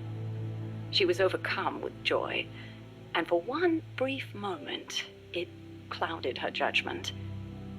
She accidentally got into a shootout with the guards, and without thinking, protected her belly. She was shot in the head. The bullet only grazed the surface of her brain, but the tissue around the wound was destroyed, leaving her in a coma. She wasn't given much chance of recovery, but 3 months later, she woke up. Within 6, she was able to move around as if nothing had happened. It was functional compensation. The other parts of her brain took over for the part that was lost. It made logical sense, but such a full recovery was nothing short of a miracle. Perhaps her superhuman willpower made it possible. Or perhaps my body knew it had to survive for the sake of my unborn child. She smiled as she said that. I understand how she must have felt. Some have taken to calling me Ms. Left Lobe, she said, because I'll do anything for the mission. She was tough, yes, but she had feelings too. I knew that better than anyone else. As it turned out, von Neumann wasn't the spy. The assassination order was a deliberate bit of misinformation planted by the Russians. She had been deceived. The Eastern and Western camps were united on one point: opposition to the Nazis. The Allies needed to develop that bomb before Hitler did. But in looking ahead, the Russians found the Manhattan Project's progress a little too quick for their liking. Mass production of a uranium bomb, like the one that was eventually dropped on Hiroshima, would be difficult from a material perspective. But a plutonium bomb, once perfected, could be mass-produced, and eventually even miniaturized. And Moscow did not like the idea of America having that kind of head start. Explosive lens technology was critical to the plutonium design, so the plan was to get rid of its pioneer, von Neumann. And when that plot came to light, the US and the Soviet Union parted ways for good. It was one of the rare cold nights in Florida. She put her arm gently around my shivering shoulders. As I listened to her voice, I was wrapped in her soothing scent. I felt as if I were dreaming. Even in failure, she seemed perfect. Oddly enough, the failed assassination attempt helped preserve America's edge. A true super genius, von Neumann went on to make his mark in numerous fields outside of the Manhattan Project. Economic game theory, stored program computing. Almost all computers today use stored programs, the so-called von Neumann architecture. His death would have set back computing 10 years, and I wouldn't be at NASA doing research. I wouldn't have been there in her arms that night. I thanked the fates for giving me that chance. But then she said something unexpected. I should have killed von Neumann when I had the chance. Why, I asked. Wasn't the order a Soviet plot? I looked up at her as she began to explain. Yes, von Neumann was innocent, and killing the innocent is a grave crime. But I can't help but wonder, had I succeeded, what would the world be like now? Even without von Neumann, the explosive lens would have eventually been developed. Von Neumann architecture, too. But she seemed to believe that if progress had been put off for a few years, then perhaps East and West would have had a chance to work hand in hand. I'd never considered such a possibility, but her tone was confident, assertive. It was as if she intended to make the two superpowers shake hands herself. The explosive lens was developed too early, spawning a Cold War and an endless nuclear arms race, she continued. That mission sprung from deceit, but maybe it was divine providence too. It was like she was speaking to her own child. Her large, warm hand was on my head. I failed the mission because I let the mother in me take over. I should have killed him, no matter how great the guilt. If I'd killed him, I might not have prevented Hiroshima, but maybe I could have saved everyone in Nagasaki. I looked up at her and saw her looking up too, up at the starry sky. Her face showed only deep remorse. It was as if she'd convinced herself that she alone was responsible for creating this twisted world.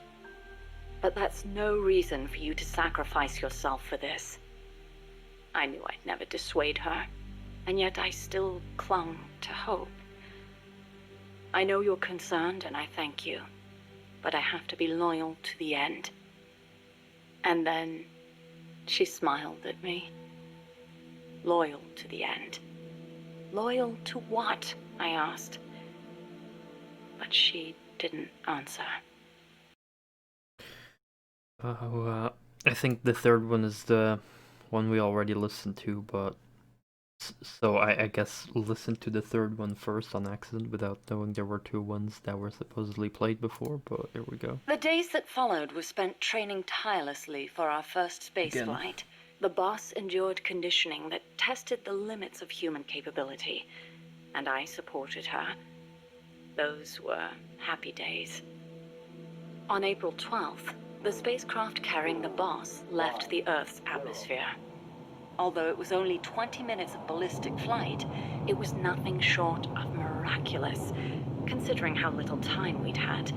The first human in space. I don't know if there were those sounds in the background. Then something went wrong. The re-entry angle was slightly off, warping the outer hull. The cause was clear. Maybe I didn't hear The this. hastily constructed window we'd installed. Her capsule missed the projected splashdown point by a long shot. As we raced towards the capsule, a breaking news broadcast came over the radio. It was the news report of the successful launch of the Vostok rocket, piloted by the cosmonaut Yuri Gagarin. They'd beaten us into space by the slimmest of margins. When we arrived, the capsule had already disappeared beneath the waves. The boss was floating on the surface. I can't really recall what happened next. They told me later that I gave a strange scream and plunged into the sea, not caring whether my skin would burn. She didn't wake up. Her entire body was bruised, burnt, scorched by cosmic rays. It was a miracle she was still alive. Every day, propaganda boasting of the shining accomplishment flowed out of the Soviet Union. The hardest part was having to read the report the next morning from Izvestia, the Soviet governmental paper. Written there after the report were those legendary words of Major Gagarin. The Earth is blue. The person who should have said those words, though, was incapacitated, confined to a bed. NASA opted to pretend the flight had never happened. The Soviets had orbited a man around the Earth and returned him safely. We'd barely managed to escape the atmosphere and achieve ballistic flight. Even worse, the pilot was horribly mangled and the spacecraft lost altogether. As they saw it, covering it up was the only alternative to seeing the nation's pride dealt yet another blow. I've been told military records show the boss was taking part in the Bay of Pigs incident at the time. They were that desperate to erase the whole affair. In the end, Alan Shepard's ballistic flight 1 month later became known as America's first spaceflight. Shepard's flight owed its success to insights earned through the boss's sacrifice. But to me, none of that mattered. I prayed day and night for her recovery, never leaving her side, not even for a moment. Then, as summer ended and the chill of winter approached, she spoke. "Give me water." I threw myself on her breast, and she embraced me. It was all I needed. I thought she would tell me about space, the true sky, where the stars don't twinkle. But the only thing she'd speak of was Earth, our home as she'd seen it from space. So fleeting, so irreplaceable. I was ashamed. I'd been enamored for so long with the sky that I never thought to look beneath my feet, at the ground upon which I stood. As soon as her rehab was over, she was gone. It happened without warning. No one informed me, and the higher-ups wouldn't say a word. It wasn't so strange or surprising, really. I simply assumed she was off to complete her next mission, because she was loyal to the end. Since then, I've devoted myself to researching artificial intelligence, so that no one will ever have to make her sacrifice again. No human being should be asked to take on a mission that dangerous. Next time, I'll be the light that shines on someone else. I still wonder why she opened up to me on that chilly night in Florida. That operation was top secret, even if it was all in the past. I like to think it was because she trusted me. But that's probably not the case. She wanted someone to listen. And I don't think that someone was me. Those faraway eyes, the tone of her voice, like she was talking to her own child. Those things made it clear that she was speaking to someone else. I found myself envying that someone. 4 years later, I learned of her death. A traitor's death, no less. She'd stolen an American nuke and defected to the Soviet Union, where she was killed by her former apprentice. Or so I was told. I refused to believe it. She'd never do such a thing. I could think of only two possibilities. Either she really was trying to bring East and West together, or she truly did want to be killed. She believed the world is not the way it's supposed to be, that it's been unbalanced by the tenuous peace offered of nuclear deterrence, and that she was to blame.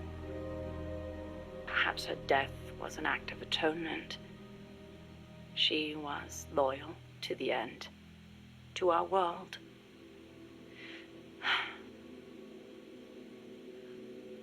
And I lost the light of my life. I now find myself victim to an incredibly irrational emotion of my own. That someone, the one she wanted to confess her sin to, could it be the one who took her life?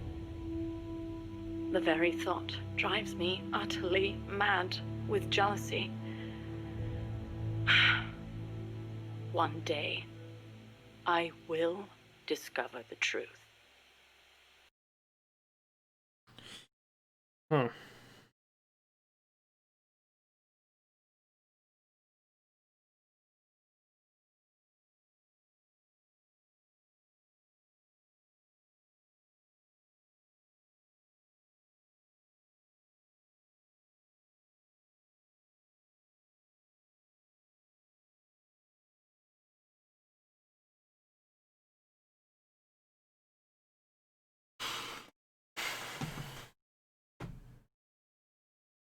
I think that is all.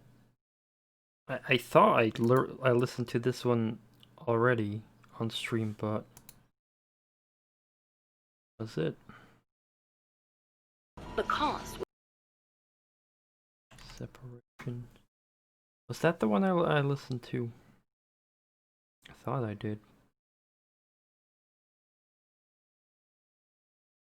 Maybe I can like look it up. Was in my VOD thing.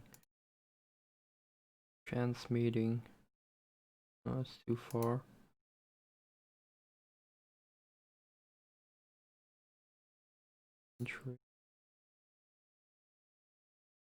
Was it before the pause files?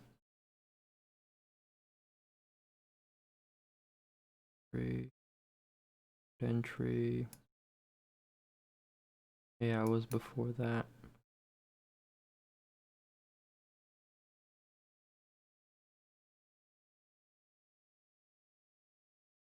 For the phone call, give us debriefing.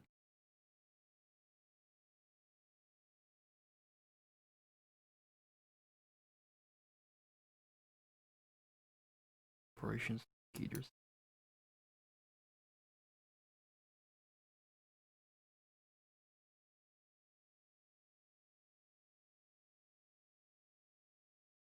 Damn it. I just want to know the title of the one I listened to.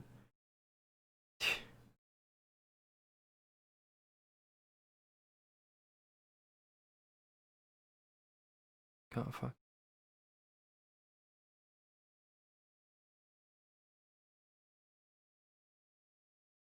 Just about the must find secret file.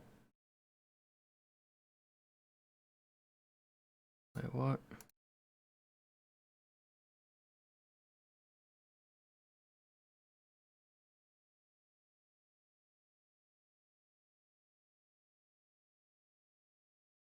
Where was it then?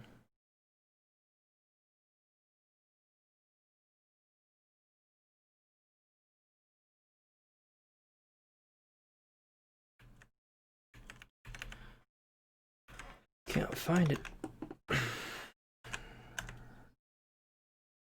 Oz's diary. Operation Snake Eater. Is that really all? I could swear I like listened to another one.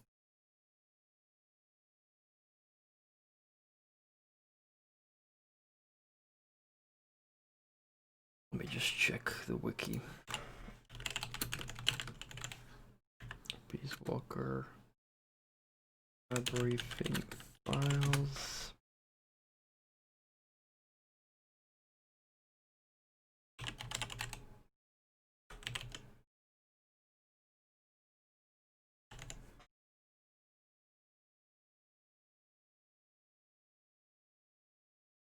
AI.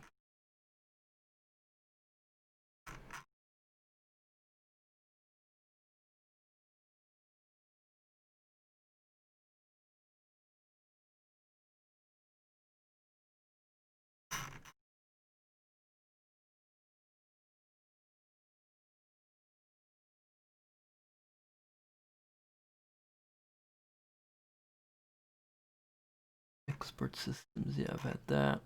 Boss.